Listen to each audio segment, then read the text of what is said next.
என்னை விட யோக்கியம் இந்த உலகத்தில் வேறு யாரும் இல்லை சார் அப்படின்னார் ஒருத்தர். அவரை விட அயோக்கியன் வேறு யாரும் இருக்க முடியாதுங்கிற முடிவுக்கு கேட்டவங்க வந்துட்டாங்களாம். மனுஷனுக்கு இருக்கிற ஒரு மிகப்பெரிய குறையே தன்கிட்ட இருக்கிற குறை அவனுக்கு தெரியாமல் போகிறது தான். ஆனால் அடுத்தவங்ககிட்ட இருக்கிற குறை இவனுக்கு தெளிவாக தெரிஞ்சிடும். ஒரு ஒட்டகம் ஒரு கொக்கை பார்த்து ஒரு கேள்வி கேட்டு தான். என்ன கேள்வி தெரியுமா? உன் கழுத்து ஏன் இப்படி வளைஞ்சி போயிருக்குது அப்படின்னு கேட்டிருக்கு. இதுக்கு உடம்பே வளைச்சல். இது போய் கொக்கை கிண்டல் பண்ணுது. இன்றைக்கி மனித சுபாவமும் கிட்டத்தட்ட இப்படி தான் இருக்குது. இந்த உலகத்தில் குறையில்லாத மனிதர்கள் யாரும் கிடையாது, நாம் உள்பட. அப்படிங்கிறத முதல்ல நாம் நல்லா புரிஞ்சுக்கணும். ஒரு ஊரில் ஒரு விற்பனை நிலையம் இருந்தது. செல்ல பிராணிகளை விற்பனை செய்கிற நிலையம் அது. நாய், கிளி, பூனை இப்படி நிறைய வச்சு விற்பனை பண்ணிகிட்டு இருக்கிறாங்க. நாய்க்குட்டி விற்பனை செய்கிற பகுதியில் ஒரு சிறுவன் நின்றுக்கிட்டு இருந்தான். விற்பனை செய்கிற ஆளுகிட்ட விலை கேட்டுக்கிட்டு இருந்தான். அதோ இருக்குதே அந்த நாய்க்குட்டி என்ன விலை அப்படின்னு கேட்டானா. 1000 ரூபா அப்படின்னாரான். சரி அது வேணாம், இது என்ன விலைன்றிருக்கான். 500 ரூபா அப்படின்னாரான். இந்த சின்ன பையன் கையில் வச்சுருந்தது வெறும் 50 ரூபா தான். அதனால் இதை விட குறைச்சலாக கிடைக்குமான்னு பார்த்துருக்கான். அந்த கடையில் ஒரு மூலையில் சரியாக கவனிக்கப்படாமல் ஒரு நாய்க்குட்டி படுத்து கிடந்தது. பாவமாக கத்திக்கிட்டு இருந்தது. அதை பார்த்ததுமே இவனுக்கு அது ரொம்ப பிடிச்சி போச்சு. உடனே அந்த கடைக்காரரை பார்த்து, அதுவும் அந்த மூலையில் படுத்து கிடக்குதே அந்த நாய்க்குட்டி என்ன விலை அப்படின்னு கேட்டிருக்கான். தம்பி, அது ஒரு கால் ஊனம், அதனால் அது உன்னோட குதித்து விளையாடவோ ஓடுறதோ அதால் முடியாத காரியம் அப்படின்ட்டுருக்கார் அவர். அது தெரிஞ்சு தாங்க கேட்குறேன், அதோட விலை என்ன அதை மட்டும் சொல்லுங்களேன் அப்படின்ட்டுருக்கான்.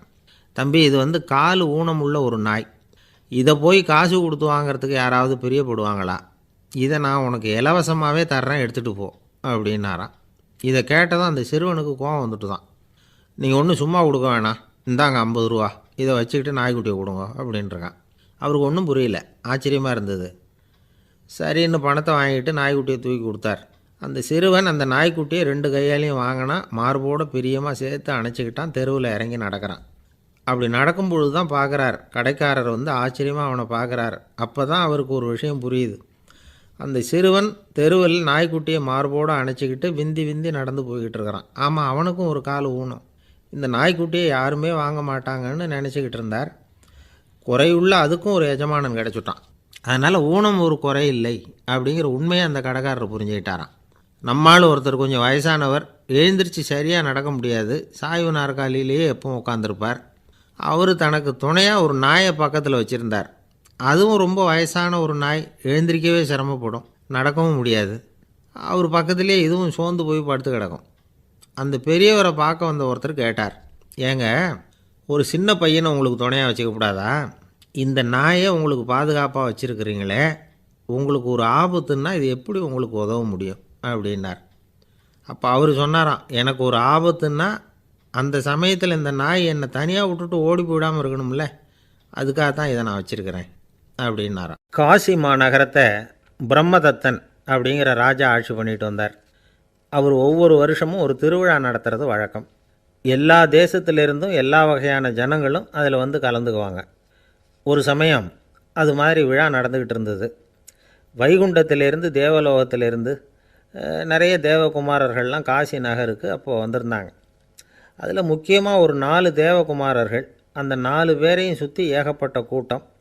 அப்படி என்ன விசேஷம் அவங்கக்கிட்ட அப்படின்னா, மற்றவங்கள விட அவங்க முகம் அழகாக இருந்ததா அப்படி பார்த்தா அப்படியும் இல்லை. அவங்க அணிஞ்சிருந்த மலர் மாலைகள் தான் அதுக்கு காரணமாக. அந்த மலர்கள்லேருந்து அப்படி ஒரு அபூர்வமான நறுமணம். இதுக்கு முன்னாடி இப்படி ஒரு நறுமணத்தை அந்த ஊர் ஜனங்க அனுபவிச்சதே இல்லை. அதுதான் அந்த 4 பேரையும் சுற்றி கூட்டம். எல்லோரும் கேள்வி கேட்க ஆரம்பித்தாங்க. உடனே அந்த 4 தேவகுமாரர்களும் எல்லாருக்கும் தெரியும்படியாக வானத்தில் எழும்பி கொஞ்சம் உயரமாக நின்றுக்கிட்டாங்க. கீழே நின்றுக்கிட்டு இருந்த அரசன்லேருந்து ஆண்டி வரைக்கும் ஒருத்தர் பாக்கி இல்லாமல் ஒரே குரலில் எல்லாரும் அவங்கள பார்த்து, எங்களுக்கும் இது மாதிரி மாலையை போட்டுக்கணும்னு ஆசையாக இருக்குது, அதுக்கு நீங்கள் தான் அருள் பண்ணணும் அப்படின்னு கேட்டுக்கிட்டாங்க. மாலை போட்டுக்கிறதுனா எல்லாருக்கும் ஆசையாக தானே இருக்கும். அந்த 4 தேவகுமாரர்களில் ஒருத்தர் புத்தர் பிரான்.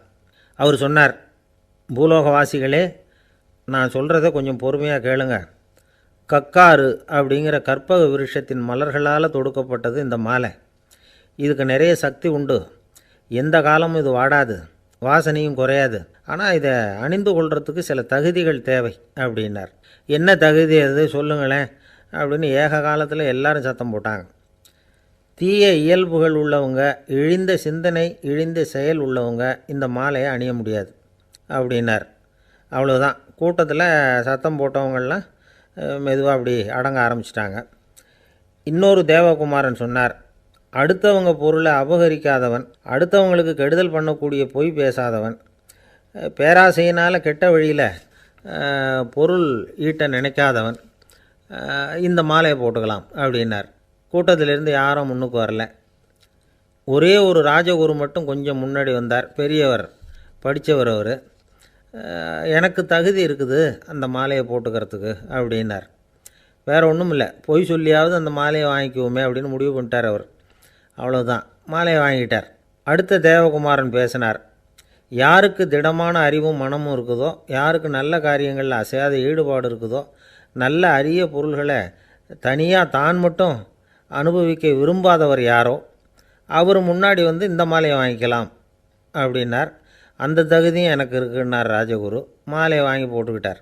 இன்னொரு ராஜகுமாரன் பேச ஆரம்பித்தார். அறநெறியில் செல்வம் சேர்க்கணும், ஆடம்பர பொருள்களுக்கு அடிமையாகக்கூடாது, வெற்றி அடைஞ்சாலும் கர்வம் வரக்கூடாது, அப்படிப்பட்டவங்க இந்த மாலையை போட்டுக்கலாம்னார். துணிஞ்சு பொய் சொல்லி அதையும் வாங்கி கழுத்தில் போட்டுக்கிட்டார் இந்த ராஜகுரு. இன்னொரு ராஜகுமாரன் சொன்னார், சான்றோர்களை நிந்திக்காதவங்க, புறம் பேசாதவங்க இந்த மாலையை போட்டுக்கலாம்னார். அதையும் வாங்கி போட்டுக்கிட்டார். திருவிழா முடிஞ்சுது, எல்லோரும் திரும்பி போயிட்டாங்க. மறுநாள் ராஜகுரு 4 மாலைகளையும் போட்டுக்கிட்டு ராஜசபைக்கு வரார். வந்தவர் ரொம்ப அவஸ்தையோடு வர்றார். மாலையெல்லாம் வாடி போயிட்டுது, வாசனை எதுவும் கிடையாது. அது மட்டும் இல்லை, அவருக்கு கடுமையான தலைவலி வேறு வந்துட்டுது. துடிச்சு போயிட்டார். மாலையை கழட்டவும் முடியல. ஜனங்கள்லாம் அவரை பார்த்து சிரிக்க ஆரம்பிச்சிட்டாங்க. என்னத்துக்கு ஆசைப்படணும், ஏன் இப்படி கஷ்டப்படணும் அப்படின்னு. ராஜா பார்த்தார். மறுபடியும் விழாவுக்கு ஏற்பாடு பண்ணினார். தேவகுமாரர்கள்லாம் வந்தாங்க. ராஜகுரு வந்தார். மக்கள் முன்னிலையில் அவங்க காலில் விழுந்தார், மன்னிப்பு கேட்டுக்கிட்டார். இந்த மாலையை போட்டுக்கிற தகுதி எனக்கு இல்லை. தகுதி இல்லாத ஒருத்தன் தகாத தகுதியை பொய் மூலம் பெறணும்னு ஆசைப்படுறாங்களே, அவங்களுக்கெல்லாம் என்னுடைய தண்டனை ஒரு எச்சரிக்கையாக இருக்கட்டும்னார். அதுக்கப்புறம் தேவகுமாரர்கள் அவர் கழுத்தில் இருக்கிற மாலையை கழட்டினாங்களாம். அந்த மாலைகளும் பழையபடி மனம் கொடுக்க ஆரம்பிச்சுட்டு தான். இதிலேருந்து நாம் தெரிஞ்சுக்க வேண்டியது என்னென்னா, நமக்கு தகுதி இல்லாத ஒரு கௌரவம் நம்மக்கிட்ட தானாக வந்தால் கூட அதை தவிர்த்து விடுறது தான் நல்லது. அதுதான் புத்திசாலித்தனம். ஒருத்தர் வந்தார். சார், எங்கள் இலக்கிய மன்ற விழாவுக்கு நீங்கள் தலைமை தாங்கணும்னார். உடனே இவர் சொன்னார், பேச்சாளர், சார், இலக்கியத்தை பற்றி பேசுகிற தகுதி எனக்கு இல்லையே அப்படின்னார். உடனே அவர் கூப்பிட வந்தவர் சொன்னார், அந்த தகுதி உங்களுக்கு இல்லைங்கிறது எங்களுக்கும் தெரியும் சார், அதனால தான் உங்களை தலைமை தாங்க கூப்பிட்றேன் அப்படின்னார். அது சரி, தலைமைன்னா அதுக்கு இவர் என்ன தான் அர்த்தம் பண்ணுறாருன்னு தெரியல. ஐயா, உங்கள் பேரை தொடர்ந்து தினம் கேட்டுக்கிட்டு இருக்கிறேன் அப்படின்னார் ஒருத்தர். தொடர்ந்து கேட்குறீங்களே, உங்களுக்கு காது வலிக்கலையா அப்படின்னு கேட்டோம். பேசுகிற உங்களுக்கே வாய் வலிக்கலை அப்படிங்கிறப்போ கேட்குற எங்களுக்கு எப்படி காது வலிக்கும் அப்படின்னார். நம்ம உடம்புல ஒரு அதிசயம் என்ன தெரியுமா? ரொம்ப நேரம் நாம் நடக்கிறோம்னு வச்சுக்கோங்க, கால் வலிக்கும். ரொம்ப நேரம் வேலை செஞ்சால் கை வலிக்கும், உடம்பு வலிக்கும். ரொம்ப நேரம் பார்த்துக்கிட்டே இருந்தால் கண் வலிக்கும். ரொம்ப நேரம் பேசிக்கிட்டே இருந்தால் வாய் கூட வலிக்கும். ஆனால் ரொம்ப நேரம் கேட்டுக்கிட்டே இருக்கிறதுனால காது வலிக்கிறது இல்லை. அதனால் கேட்குறதுக்கு முக்கியத்துவம் கொடுத்தாங்க நம்ம பெரியவங்க. திருவள்ளுவர் தேவையில்லாமல் வார்த்தைகளை உபயோகப்படுத்த மாட்டார். ஒரு திருக்குறள்னு எடுத்துக்கிட்டாவே அதில் மொத்தம் 7 வார்த்தைகள், அவ்வளவுதான். அப்படி 7 வார்த்தைகள் மட்டுமே உள்ள ஒரு திருக்குறளில் வள்ளுவர் ஒரே வார்த்தையை 5 தடவை உபயோகப்படுத்தியிருக்கிறார், திரும்ப திரும்ப பயன்படுத்தியிருக்கிறார். அப்படின்னா அதை எந்த அளவுக்கு வலியுறுத்தி சொல்கிறார் அப்படிங்கிறத நாம் புரிஞ்சுக்கணும். அது என்ன குறள்? செல்வத்துள் செல்வம் செவிச்செல்வம், அச்செல்வம் செல்வத்துள் எல்லாம் தலை. செவிச்செல்வம்ங்கிறது அவ்வளவு முக்கியமானது. கற்றலின் கேட்டல் நன்று. அதிகம் கேட்கணுங்கிறதுக்காகத்தான் எவ்வளவு கேட்டாலும் காது வலிக்கிறதில்ல. குறைச்சலாக பேசணும், அதிகமாக கேட்கணும். இன்னொரு விஷயம் கவனிங்க, நம்ம உடம்பில் கண்ணுக்கு மூடி இருக்குது, எதையாவது நாம் பார்க்க விரும்பலைன்னா உடனே கண்ணை மூடிக்கலாம். நம்ம வாய்க்கு மூடி இருக்குது, பேச விருப்பம் இல்லையா, வாய் மூடிக்கலாம். மூக்குக்கு கூட மூடிக்கிற வசதி இருக்குது, எதையாவது முகர விருப்பம் இல்லையா, மூச்சை அடக்கிக்கலாம். ஆனால் பாருங்கள், காதுக்கு மூடி கிடையாது, அதை கையால் தான் மூட முடியும். யார் என்ன சொன்னாலும் அது நல்லதோ கெட்டதோ காதில் விழுந்துக்கிட்டு தான் இருக்கும். அறிவு தான் நல்ல விஷயங்களை எடுத்துக்கிட்டு கெட்ட விஷயங்களை விட்டுடணும். நல்ல கருத்துக்கள் நம்ம காதில் நிறைய விழுந்துக்கிட்டே இருக்கணும். அதை கேட்டு நாம் நல்லபடியாக வாழணுங்கிறது தான் படைப்பின் விருப்பம். ஆன்மீகவாதிகள் கூட ஒன்று சொல்லுவாங்க, அதாவது ஆன்மீக பாதையில் நீங்கள் முன்னேறணும்னா முதல்ல சிரவணம் செய்யணும்பாங்க. அதாவது பெரியவங்க சொல்கிற நல்ல கருத்துக்களை கேட்கணும் அப்படின்னு அதுக்கு அர்த்தம்.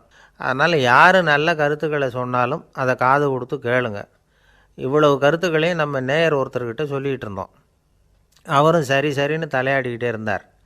அப்புறம் சொன்னார், நீங்கள் சொல்கிறது சரிதான் சார், காதுக்கு மூடி இல்லைங்கிறது ரொம்ப சரி.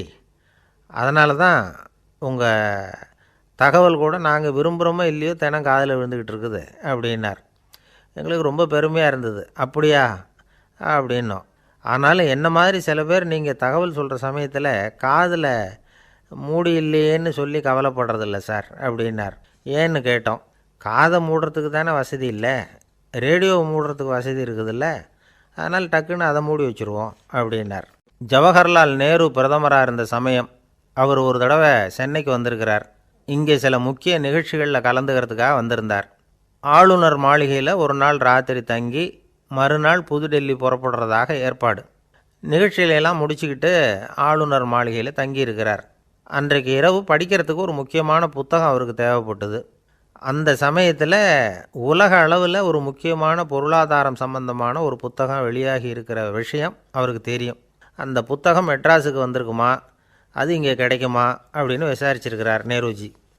அவர் இப்படி கேட்ட உடனே அங்கே இருந்தவங்கள்லாம் ரொம்ப பரபரப்பாக செயல்பட ஆரம்பிச்சுட்டாங்க. முக்கியமான இடங்கள்ல எல்லாம் விசாரிச்சிருக்கிறாங்க அந்த புத்தகம் உங்கள்கிட்ட இருக்கான்னு. சென்னையில் உள்ள கன்னிமாரா நூல் நிலையத்துக்கு எப்படியும் அந்த புத்தகம் வந்திருக்கணும் அப்படின்னு ஒரு நம்பிக்கை. அங்கே விசாரித்தாங்க. அந்த புத்தகம் 2 நாளைக்கு முன்னாடி தான் அங்கே வந்திருக்குது அப்படிங்கிற விஷயம் தெரிஞ்சுது. உடனே எல்லோரும் அங்கே ஓடினாங்க.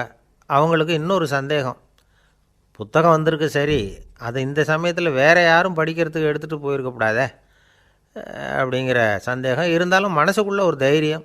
இப்படி ஒரு புத்தகம் வெளிவந்திருக்கிற விஷயமே நேருஜி சொல்லி தான் நமக்கே தெரியும்.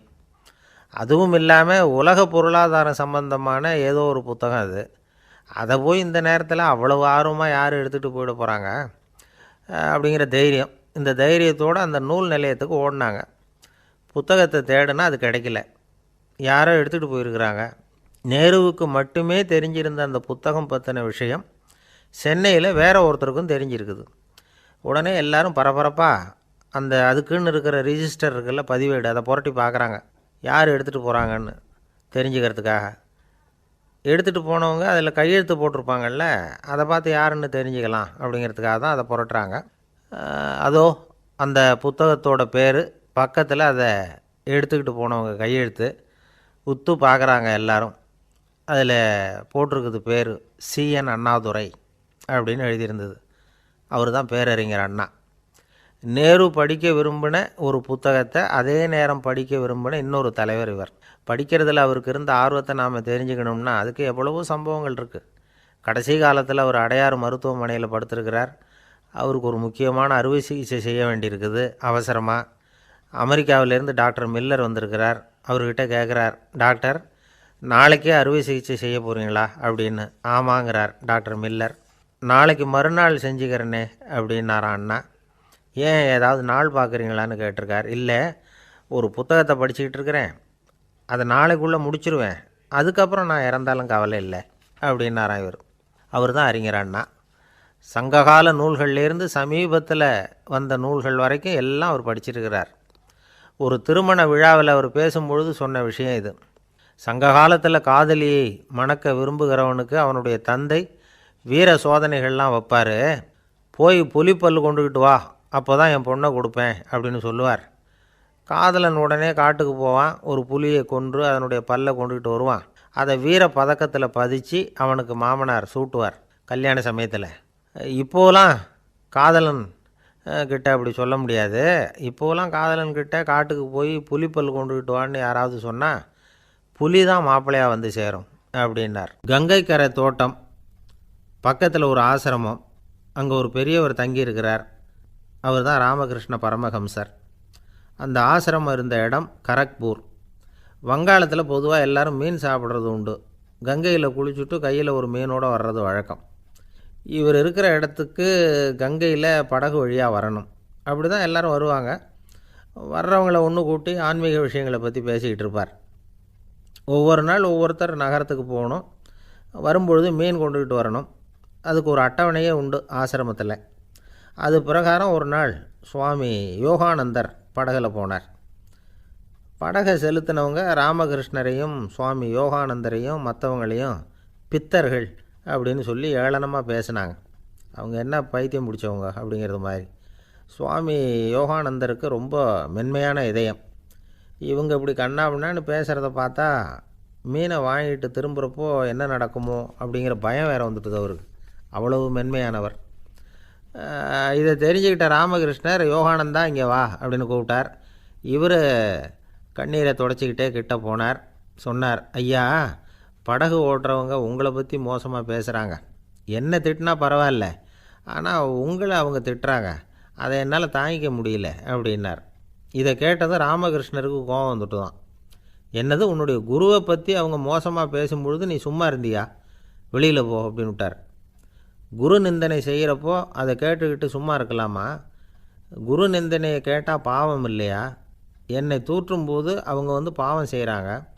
அதை கேட்டுக்கிட்டு நீ சும்மா இருந்தால் நீயும் பாவம் செய்கிற அப்படின்னாராம். அடுத்த நாள் சுவாமி நிரஞ்சனானந்தர் போக வேண்டிய நாள். இவர் படகுல போகும்பொழுதும் அதே மாதிரி நடந்து தான். அவங்க மோசமாக பேச ஆரம்பித்தாங்க, திட்ட ஆரம்பித்தாங்க. அப்படி கேலி பண்ண ஒருத்தனை இவர் என்ன பண்ணார், பலார்னு கன்னத்தில் அரைஞ்சிட்டார்.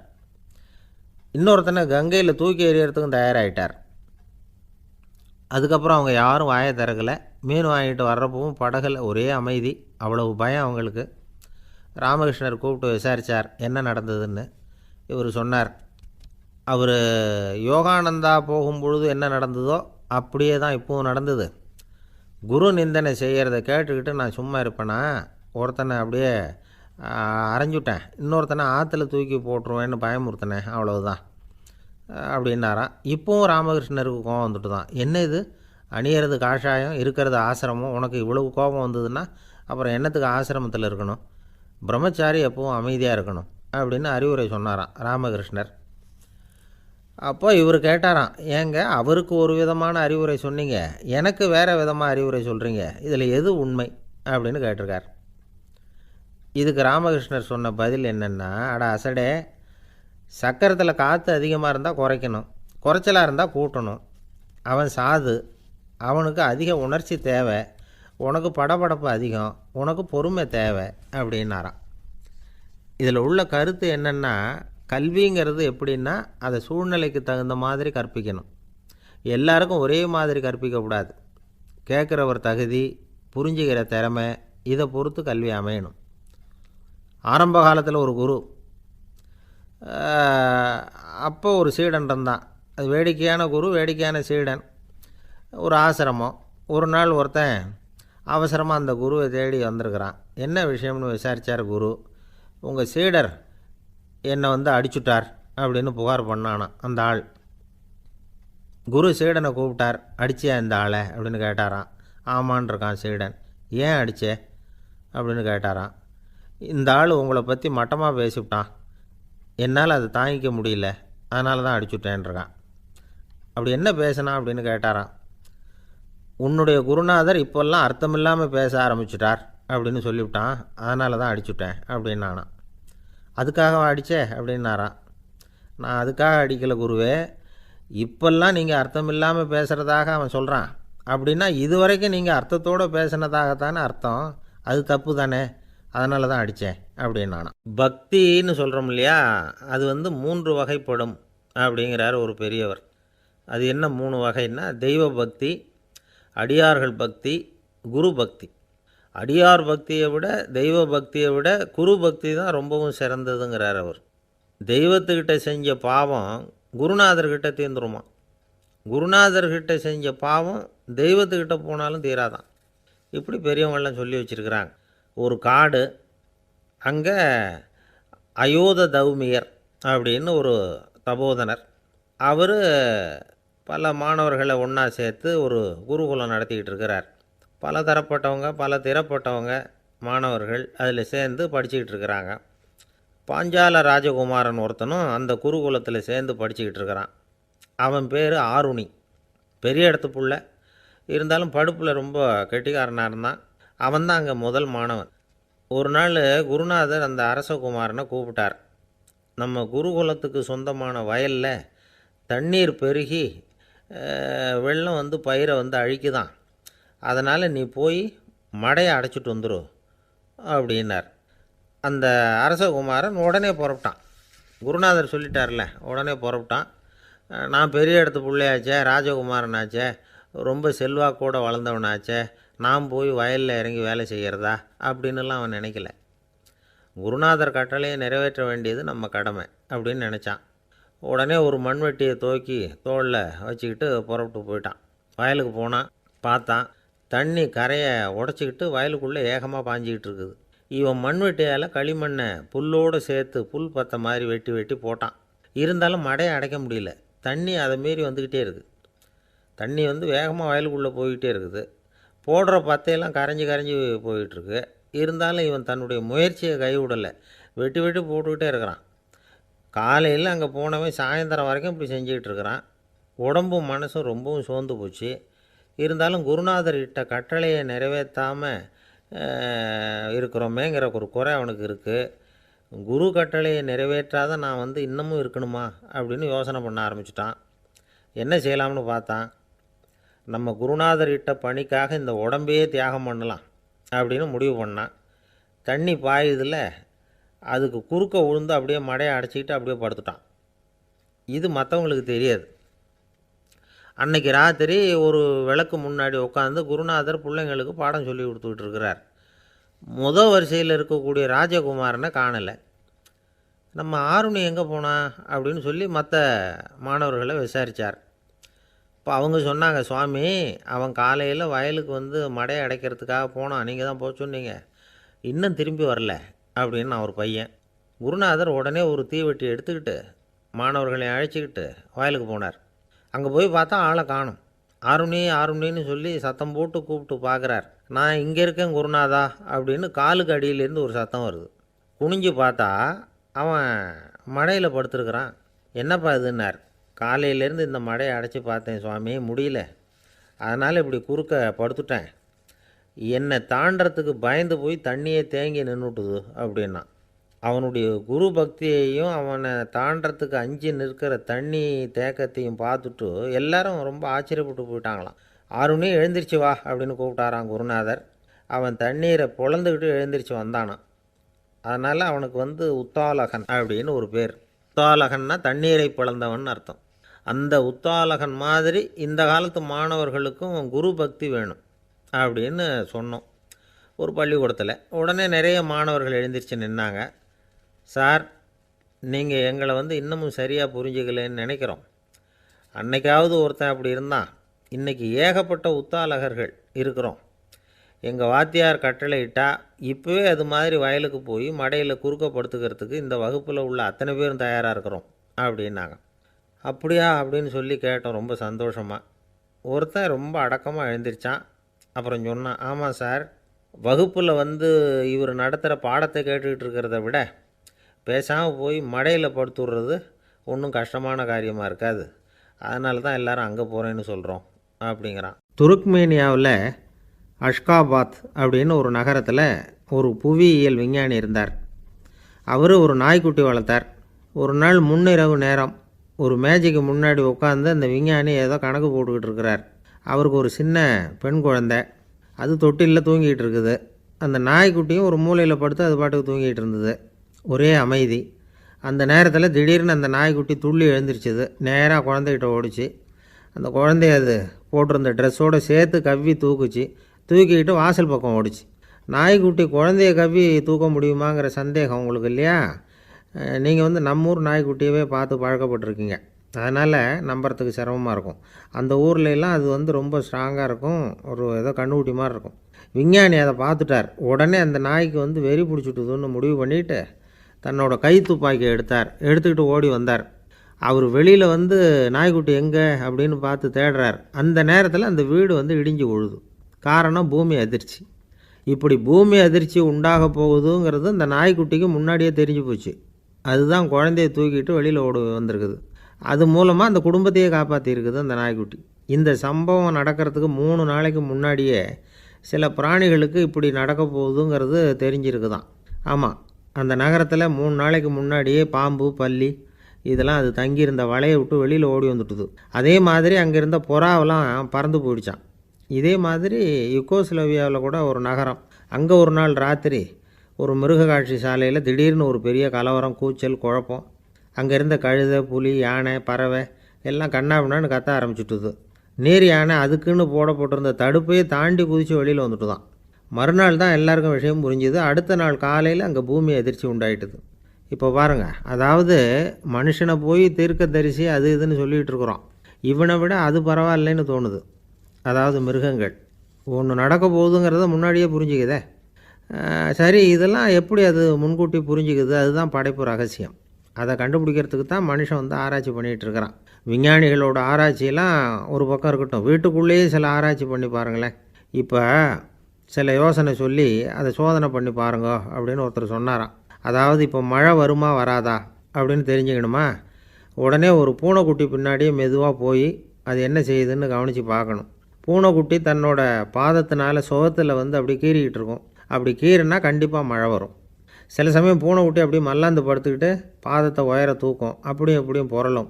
இப்படி செஞ்சதுன்னா அன்னைக்கும் மழை இருக்காது. அதனால் முன்னாடி இருந்தது மழை வர்றதுக்கு அறிகுறி, இது மழை இல்லைங்கிறதுக்கு அறிகுறி. பறவைகள், பிராணிகள் இதுகளோட நடவடிக்கைகளை பார்த்துட்டு அதையெல்லாம் அடிப்படையாக வச்சு தான் காலநிலையை கண்டுபிடிக்கிற கருவிகளை கண்டுபிடிச்சிருக்கிறாங்க. வாத்து இருக்குல்ல, சில சமயம் தன்னோட அழகை தன்னோட இறகுகளில் அப்படியே புதைச்சிக்கும்.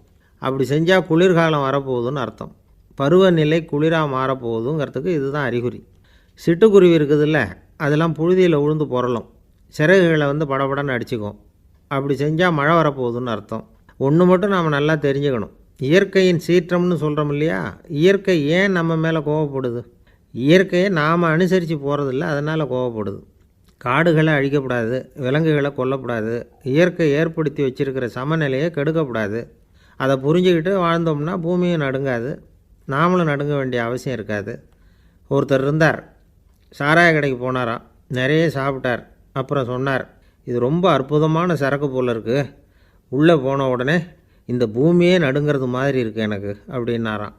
இதுக்கு கடைக்காரர் சொல்லியிருக்கார், நீங்கள் சாப்பிட்டது வெறும் பச்சை தண்ணி தாங்க, இப்போ ஏற்பட்டிருக்கிறது நிஜம் பூமி அதிர்ச்சி அப்படின்னாராம். ஒரு ராஜா இருந்தார். நாடு பூராவும் நிறைய மரங்களை நட்டு வளர்க்கணுங்கிறது அவரோட ஆசை.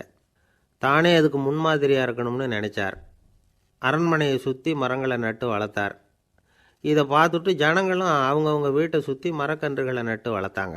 கொஞ்ச காலத்தில் ஊர் பூரா பசுமையாக மாறிச்சு. எல்லாருக்கும் சந்தோஷமாக இருந்தது. இது ஒரு பக்கம் இருக்கட்டும்.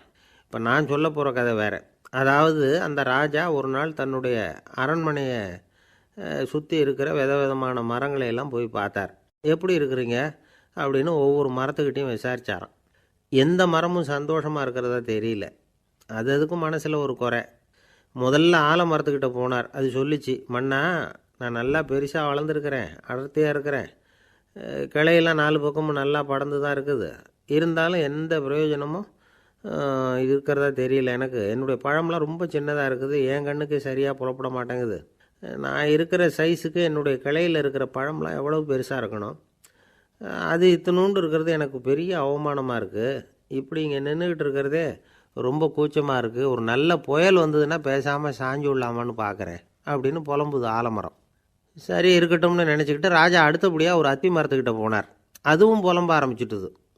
நான் கூட பெரிய மரம் தான், இல்லை இலையெல்லாம் அழகாக தான் இருக்குது, பழம் அழகாக இருக்குது, இருந்தாலும் உள்ள விஷயம் இல்லையே, அத்தி பழத்தை புட்டு பார்த்தா அத்தனையும் சொத்தை அப்படின்னு பழமொழியே உண்டாயிட்டுதே. இப்படி ஒரு கெட்ட பேரோடு நான் இருக்கணுமா அப்படின்னு புலம்புது அது. சரி இது இருக்கட்டும் அப்படின்னு சொல்லி அடுத்தபடியாக வேப்ப மரத்துக்கிட்ட போனார். அது தன்னுடைய வேதனையை வெளியிட்டது. எனக்கு எவ்வளவோ மருத்துவ குணங்கள்லாம் இருக்கிறதா சொல்லிக்கிறாங்க, இருந்தாலும் என்ன பிரயோஜனம், என்னுடைய பழத்தை மனிதர்கள் யாரும் விரும்பி சாப்பிட்றது இல்லையே அப்படின்னுது. ராஜா அடுத்தாப்புல இருந்த ஒரு பனை மரத்துக்கிட்ட போனார். நான் நல்லா உயரமாக தான் வளர்ந்துருக்கிறேன், மற்ற மரங்கள்லாம் என்னை வந்து அண்ணாந்து தான் பார்க்கணும், இருந்தாலும் என்கிட்ட நிழலுக்காக யாரும் வந்து ஒதுங்கிறது இல்லையே அப்படின்னுது. என்ன இது எல்லா மரமும் இப்படி திருப்தி இல்லாமல் இருந்துக்கிட்டு இருக்குதே அப்படின்னு நினச்சிக்கிட்டே ராஜா அடுத்தபடியாக அங்கே இருந்த ஒரு பைன் மரத்துக்கிட்ட போனார். அழகாக உயரமாக பசுமையாக தான் இருந்தது, ஆனால் பழமோ பூவோ கிடையாது. அதை நினச்சா அது வருத்தப்பட்டுக்கிட்டு இருக்குது. ஓக் மரம் அது ஒன்று நின்றுட்டு இருந்தது. அது என்ன சொல்லிச்சுன்னா, இலையுதிர் காலத்தில் என் மேலே இருக்கிற எல்லா இலைகளும் உதிர்ந்து போடுது, முடி கொட்டின மனிதர்கள் மாதிரி மொட்டையாக நான் நிற்க வேண்டியிருக்குது, என்ன வாழ்க்கை இது அப்படின்னு சொல்லி அழுத்துக்கிட்டது.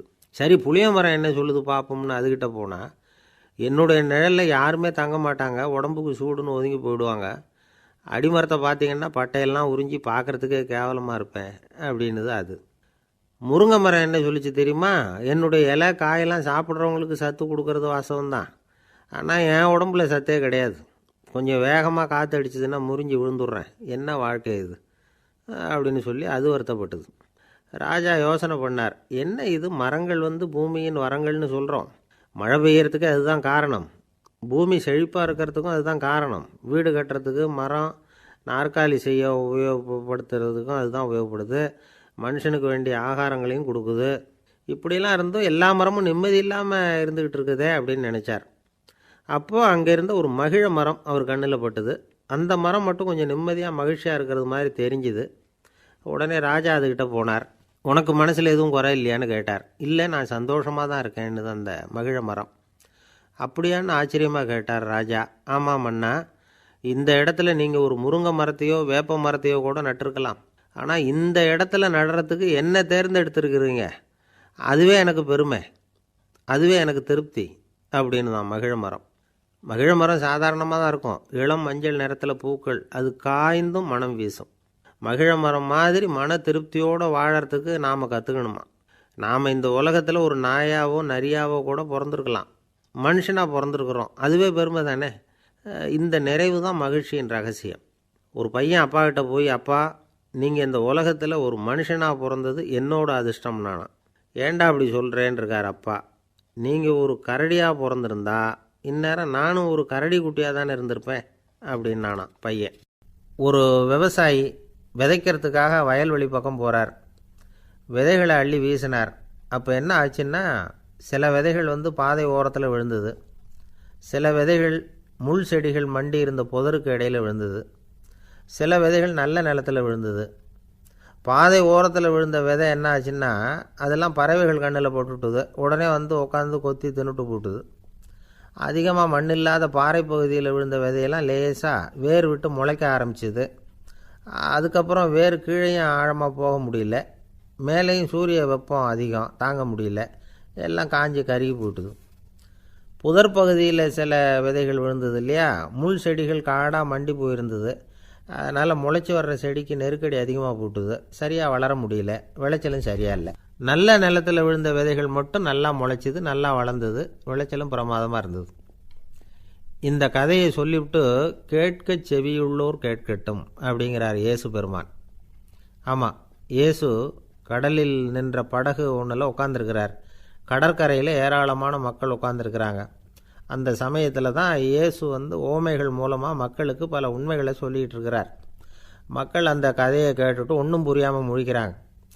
அதை கவனித்த இயேசு அந்த ஓமையை விளக்க ஆரம்பித்தார்.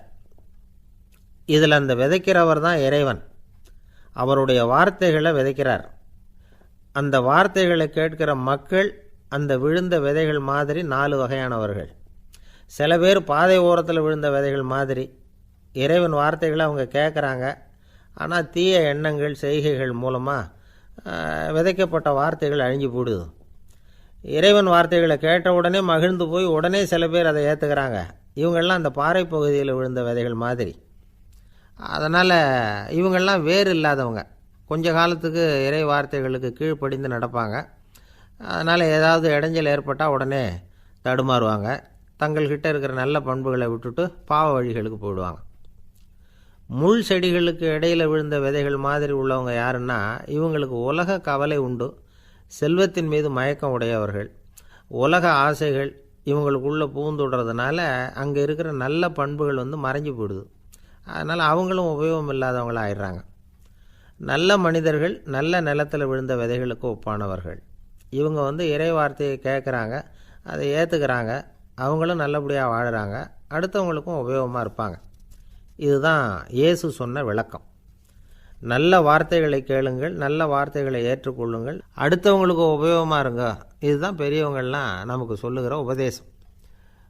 ஒரு அப்பா தன்னுடைய மகனுக்கு உபதேசம் பண்ணார். இதை பாருப்பா, நல்ல வார்த்தைகளை கேட்கணும், எப்போதுமே மகன் அப்பா பேச்சை கேட்குறது நல்லது அப்படின்னாராம்.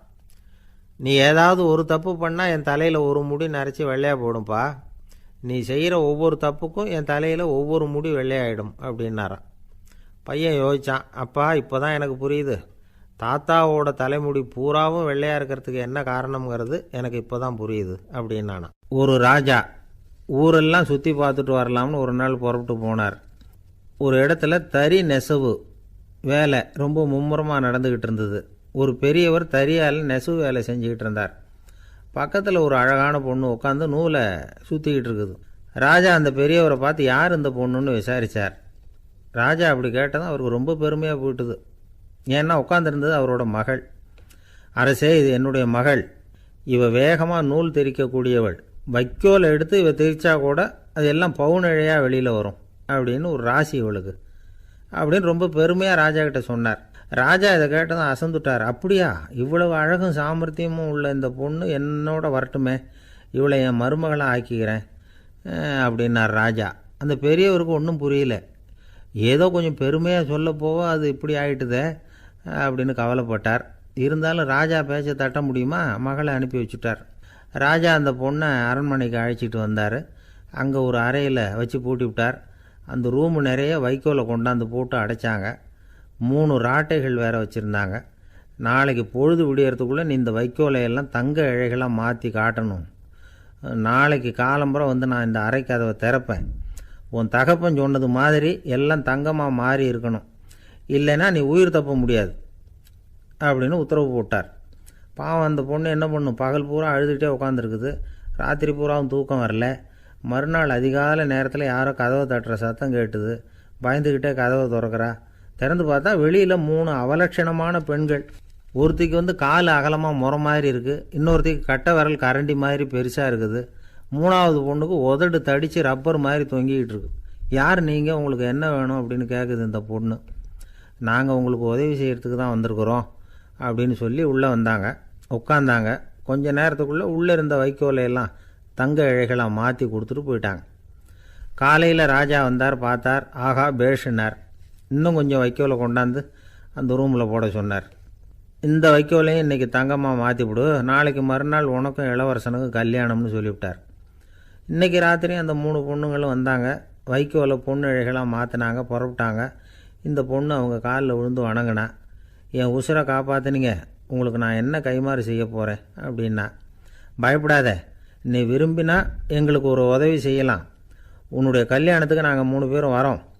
நீ எங்களை வரவேற்று ராஜாக்கிட்டேயும் இளவரசர்கிட்டையும் நாங்கள் உன்னோட பெரியப்பா பொண்ணுங்கன்னு சொல்லி அறிமுகப்படுத்தி வை, நாங்கள் விருந்து சாப்பிட்டுட்டு போயிடுறோம் அப்படின்னாங்க. ரொம்பவும் சந்தோஷமாக சரின்னு ஒத்துக்கிட்டா. கல்யாண நாள் வந்தது.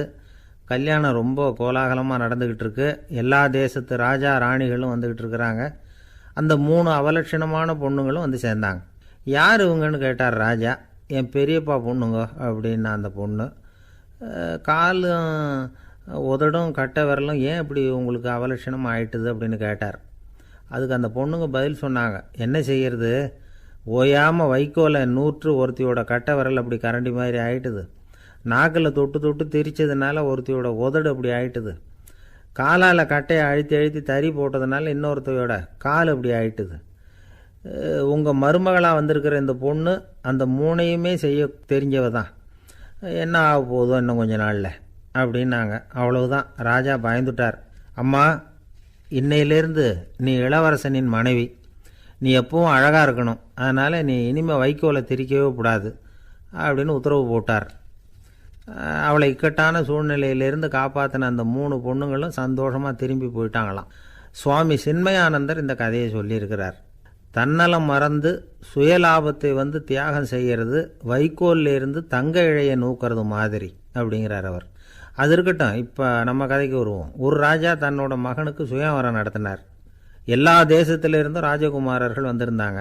ராஜகுமாரியை கல்யாணம் பண்ணிக்கலாம்ங்கிற ஆசையில் சுயம்பர மண்டபத்திலேருந்து எல்லா ராஜகுமாரர்களும் அலறி அடிச்சுக்கிட்டு வெளியில் ஓடி வந்துக்கிட்டு இருக்கிறாங்களாம்.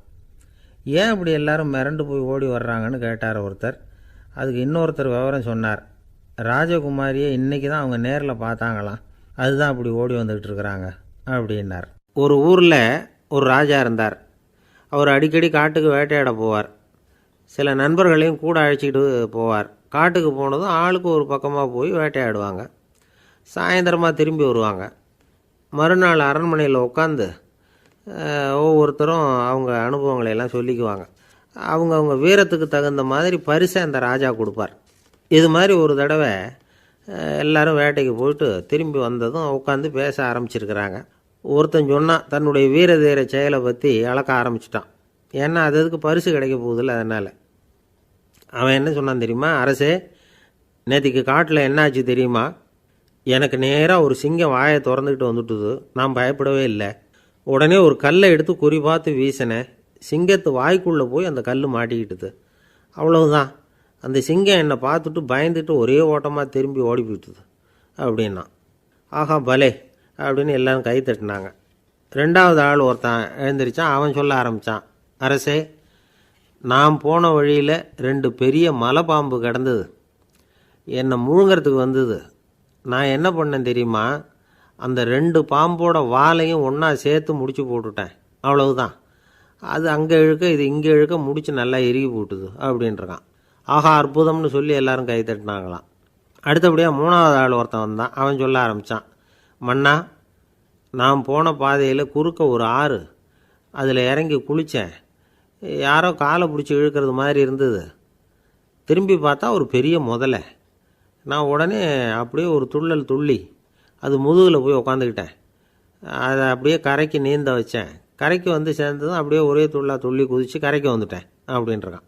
அவன் தன்னுடைய வீரத்தை அப்படி சொல்லியிருக்கான். அடடா எப்பேற்பட்ட வீரம் அப்படின்னு எல்லாரும் கை தட்டினாங்களாம். 4வது ஆள் எழுந்திரிச்சான். மன்னா, நான் போன இடத்துல ஒரு கரடி வந்து என்னை துரத்த ஆரம்பிச்சுட்டுது. நான் ஒரு மலை உச்சிக்கு வந்துட்டேன். அதுக்கப்புறம் ஒரு அடி எடுத்து வச்சாலும் அதில் பாதாளத்தில் விழ வேண்டியது தான். அந்த நேரம் பார்த்து ஒரு பெரிய ராட்சச கழுகு அந்த பக்கமாக பறந்து வந்தது. நான் உடனே அப்படியே உயர எழும்பி அந்த கழுகோட காலை பிடிச்சிக்கிட்டேன்.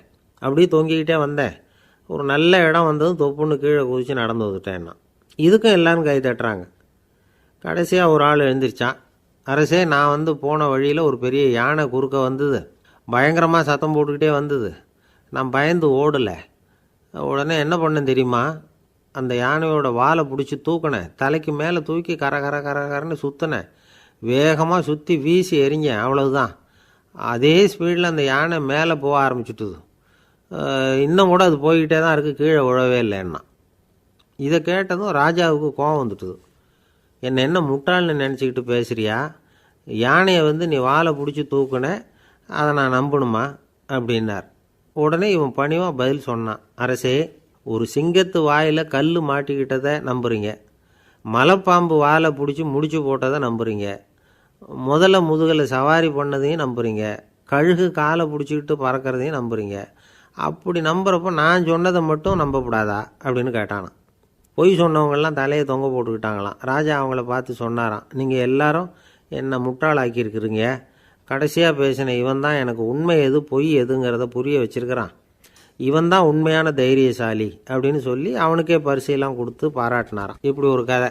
உண்மையை நிலைநாட்டுகிறவன் தான் உண்மையான வீரன் அப்படிங்கிறத இதிலிருந்து நாம் புரிஞ்சுக்கணும். இந்த காலத்துல எல்லாம் பொய் சொன்னால் தான் பழைக்க முடியுங்கிறது ஒரு சில பேரோட நம்பிக்கை. ஒரு அப்பாவுக்கு தன் மகனுக்கு பொய் சொல்ல தெரியலையேங்கிற கவலை. பொய் சொன்னால் தான் இந்த உலகத்தில் பிழைக்கலாம், ஆனால் இவனுக்கு அது தெரியலையே, அதனால் இவனை அழைச்சிட்டு போய் நடுக்கடலில் விட்டுட்டு வந்துடுவோம் அப்படின்னு அழைச்சிட்டு புறப்பட்டான். கடற்கரைக்கு போனான். மகனுக்கு சந்தேகம், எங்கேப்பா என்னை அழைச்சிட்டு போகிறேன்னு கேட்டிருக்கான். கடலில் மீன் பிடிக்க கற்றுக் கொடுக்க போகிறேன் உனக்கு அப்படின்னானா. நான் ஏற்கனவே மீன் பிடிச்சிட்டேனேன்னானா இவன் மகன். எங்கே அதுன்னு கேட்டிருக்கான் அப்பங்காரன். சுட்டு சாப்பிட்டுட்டேன்ருக்கான் புள்ள. அப்பங்காரன் பார்த்தான், சரி நம்ம புள்ள பொழைச்சிக்கோ அப்படின்னு சொல்லி திருப்பி அழைச்சிட்டு வந்துட்டானா. ஒரு ஊரில் ஒரு ராஜா இருந்தார். அந்த ராஜாவுக்கு ஒரு மந்திரி. ராஜா ரொம்ப நியாயமானவர், நேர்மையானவர், கண்டிப்பானவர். தப்பு செய்கிறது யாராக இருந்தாலும் தண்டனை கொடுப்பார். வேண்டியவங்களுக்கு ஒரு நியாயம், வேண்டாதவங்களுக்கு ஒரு நியாயங்கிறதெல்லாம் அவர்கிட்ட கிடையாது. ஒரு சமயம் அரசவையில் அந்த அமைச்சரே வந்து விதிமுறைகளுக்கு புறம்பாக ஏதோ நடந்துக்கிட்டு இருக்கார். மன்னருக்கு கோபம் வந்துட்டுது. உடனே அந்த அமைச்சரை கிட்டத்தில் கூப்பிட்டு அவர் கன்னத்தில் ஓங்கி ஒரு அறை கொடுத்துட்டாராம். உடனே அந்த அமைச்சர் என்ன பண்ணார் தெரியுமா? நேராக போனார். அங்கே நின்றுக்கிட்டு இருந்த இன்னொருத்தர் கன்னத்தில் ஓங்கி அரைஞ்சார். அறை வாங்கினவர் திகைச்சு போயிட்டார். இவர் ஏன் நம்மளை வந்து அறையிறார் அப்படின்னு யோசனை பண்ணார். மன்னரும் திகைச்சு போயிட்டார். நாம் இவரை அரைஞ்சா அதுக்காக இவர் போய் இன்னொருத்தரை அரையணுமா அப்படின்னு யோசனை பண்ணார். இவருக்கு என்ன பைத்தியமானு கூட நினைக்க ஆரம்பிச்சிட்டார். ஆனால் என்ன ஆச்சுன்னா, அப்புறம் அமைச்சர் அவர் கவனிச்சிக்கிட்டு இருந்தாரா, அவர் இன்னொருத்தரை அரைஞ்சார் இல்லையா, அந்த அறை வாங்கின ஆசாமியை பார்த்து கத்திக்கிட்டு இருந்தார். யார்? அமைச்சர். ஏன்பா என்கிட்ட அறையை வாங்கிக்கிட்டு இப்படி விவரம் இல்லாமல் நின்றுட்டு இருக்கிறியே, நான் உனக்கு கொடுத்ததை நீ வேறு யாருக்கிட்டையாவது கொடுத்துரு அப்படின்னார். உடனே அந்த ஆள் பார்த்தான். தனக்கு அடுத்தபடியாக நின்றுக்கிட்டு இருந்தவனை ஓங்கி ஒரு அறை அரைஞ்சான். அவன் கன்னத்தை தடவிட்டே யோசனை பண்ணான். இது ஏதோ புரிஞ்சுக்கிட்ட மாதிரி அடுத்தாப்பில் நின்றுக்கிட்டு இருந்தவனை அரைஞ்சான். இப்படி இந்த அறை வந்து மாறி மாறி போய்கிட்டே இருக்குது. ஊர் பூரா பிரயாணம் பண்ண ஆரம்பிச்சுட்டுது. அன்றைக்கி ராத்திரி அந்த ராஜா படுக்கிறதுக்காக போனார். அந்த நேரம் பார்த்து அவர் கன்னத்தில் பலார்னு ஒரு அறை விழுந்தது. நம்மளே அரையிறது யார் அப்படின்னு அதிர்ச்சியோட மன்னர் திரும்பி பார்க்குறாரு. அரைஞ்சது அவரோட மனைவி.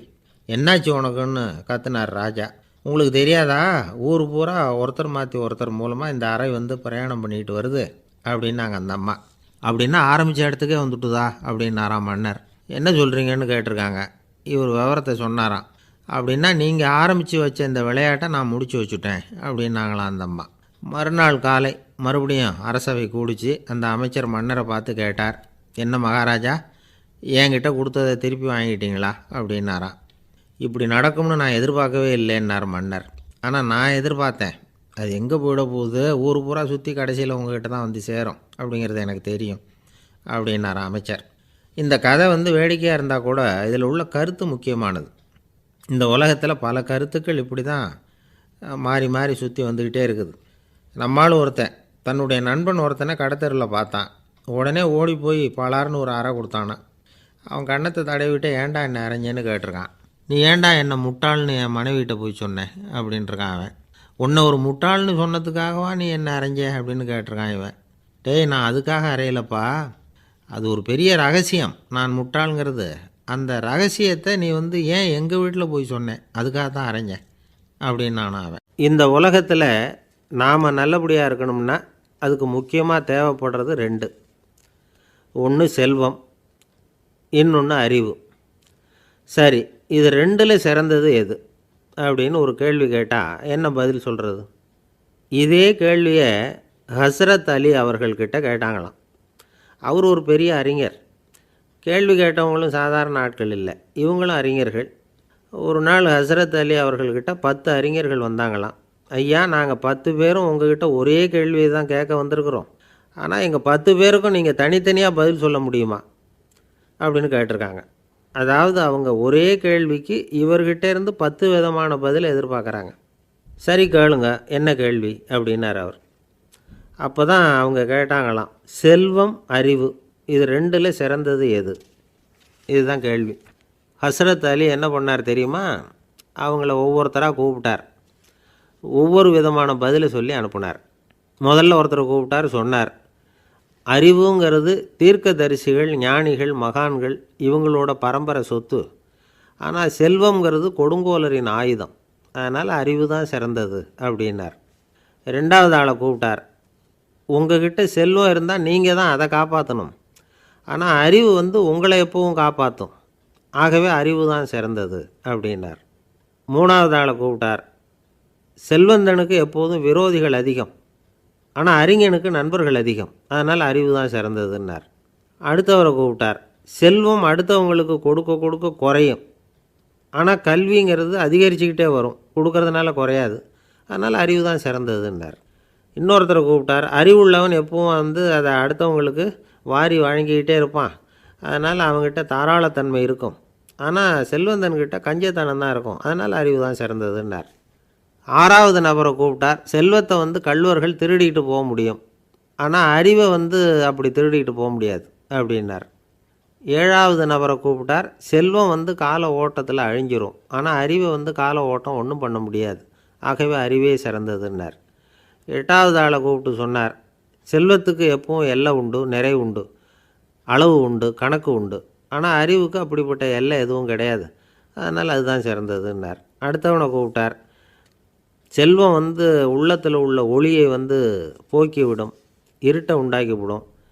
விரிந்த மனப்பான்மையை குறுகலாக்கிவிடும். ஆனால் அறிவு அப்படி இல்லை. இருண்ட உள்ளத்தில் ஒளியை பாய்ச்சி அதை விசாலப்படுத்துது. அதுதான் சிறந்ததுன்னார். கடைசியாக 10வது நபரை கூப்பிட்டார். செல்வம் மனசில் செருக்கை உண்டாக்குது, ஆணவத்தை ஏற்படுத்துது. அதனால் நானே கடவுள்னு நினைக்கிற அளவுக்கு மனுஷனை தாழ்த்தி விடுது. ஆனால் அறிவு பணிவையும் பண்பாட்டையும் வளர்க்குது. அதனால் அறிவு தான் சிறந்ததுன்னார். ஆக இப்படி 10 பேருக்கும் 10 விதமாக பதில் சொன்னது மூலமாக ஹஸ்ரத் அலி அவர்கள் அறிவு தான் செல்வத்தை விட சிறந்தது அப்படிங்கிறதுக்கு 10 காரணங்களை சுட்டி காட்டியிருக்கார். அந்த அறிஞர் 10 பேர் கேட்ட ஒரே கேள்விக்கு 10 பதில் சொன்னார். நமக்கு வேண்டிய ஒருத்தர் 10 பேர் கேட்ட கேள்விக்கு ஒரே பதில் சொல்லி சமாளித்தார். கேள்வி என்ன தெரியுமா? என்கிட்ட வாங்கின கடனை எப்போயா திருப்பி கொடுக்க போகிற? இதுதான் அந்த 10 பேரும் கேட்ட ஒரே கேள்வி. இந்த மாதம் 26ஆம் தேதி தந்துடுறேன் அப்படிங்கிற ஒரே பதில் சொல்லி அவ்வளவு பேரையும் இவர் அனுப்பி வச்சுட்டாராம். எல்லாரும் போனதுக்கப்புறம் இவரை தனியாக கூப்பிட்டு கேட்டிருக்கிறாங்க. அது என்ன சார் கணக்கு, 26ஆம் தேதி அன்னைக்கு என்ன அதிசயம் நடக்க போகுது அப்படின்னு கேட்டிருக்காங்க. அதிசயம் அன்னைக்கு இல்லை, அதுக்கு நாளே நடக்க போகுதுன்னாராம். விவரமாக சொல்லுங்கன்னு இருக்காங்க. வேறு ஒன்றும் இல்லைங்க, 26ஆம் தேதி தானே எல்லாரையும் வர சொல்லியிருக்கிறேன், அதுக்கு நாளே நான் புறப்பட்டு தலைமறைவாயிட போகிறேன் அப்படின்னாராம் ரொம்ப பெருமையாக. ஒரு ஊரில் ஒரு ராஜா இருந்தார். அவர் ஒரு பூனை வளர்த்தார். ரொம்ப செல்லமாக அவர் அந்த பூனையை வளர்த்தார். அவர் என்ன பண்ணுவார் தெரியுமா? இரவு நேரத்தில் அந்த பூனையோட தலையில் ஒரு விளக்கை வச்சுருவார். அந்த பூனை ரொம்ப ஜாக்கிரதையாக அந்த விளக்கு கீழே விழுந்துடாமல் பார்த்துக்கும். தலையை ஆட்டாமல் ரொம்ப நிதானமாக ராஜா பின்னாடி நடந்து போய்கிட்டே இருக்கும். அந்த விளக்கு வெளிச்சத்தில் எல்லா வேலைகளையும் செஞ்சுருவார். கையில் ஒரு விளக்கை தனியாக எடுத்துகிட்டு போக வேண்டிய அவசியமே இல்லை. விளக்கை தூக்கிட்டு போகிற வேலையை அந்த பூனை பார்த்துக்கும். அதனால் ராஜாவுக்கு அந்த பூனை மேலே ரொம்ப பிரியம். மந்திரிகளையெல்லாம் கூப்பிட்டு அவங்கக்கிட்ட சொல்லுவார், பார்த்தீங்களா இந்த பூனை எவ்வளவு விசுவாசமாக நடக்குது, என் பேரில் எவ்வளவு மரியாதை பார்த்தீங்களா அதுக்கு அப்படிம்பார். இதை கேட்டுவிட்டு அங்கேருந்து அமைச்சர்களில் ஒருத்தர் சொன்னார், மன்னா நீங்கள் சொல்கிறது சரிதான், இருந்தாலும் இந்த பூனையோட விசுவாசத்தை நாம் கொஞ்சம் சோதித்து பார்க்க வேண்டியிருக்கு அப்படின்னாராம். சரி, உங்கள் ஆசையை ஏன் கெடுக்கணும், நல்லா சோதித்து பாருங்கள் அப்படின்னு சொல்லிவிட்டார் ராஜா. உடனே அந்த அமைச்சர் என்ன பண்ணார் தெரியுமா? எங்கேயோ புறப்பட்டு போனார். ஒரு 5-6 எலிகளை பிடிச்சிக்கிட்டு வந்தார். அரண்மனையில் ராஜா ஏதோ வேலை பார்த்துக்கிட்டு இருக்கிறாரு. பக்கத்தில் அந்த பூனை ரொம்ப பணிவாக நின்றுக்கிட்டு இருக்குது. அது தலையில் விளக்கு எரிஞ்சிக்கிட்டு இருக்கு. அமைச்சர் தான் பிடிச்சிக்கிட்டு வந்த எலிகளை அந்த பூனை பார்வையில் படுறது மாதிரி எதிரில் விட்டார்.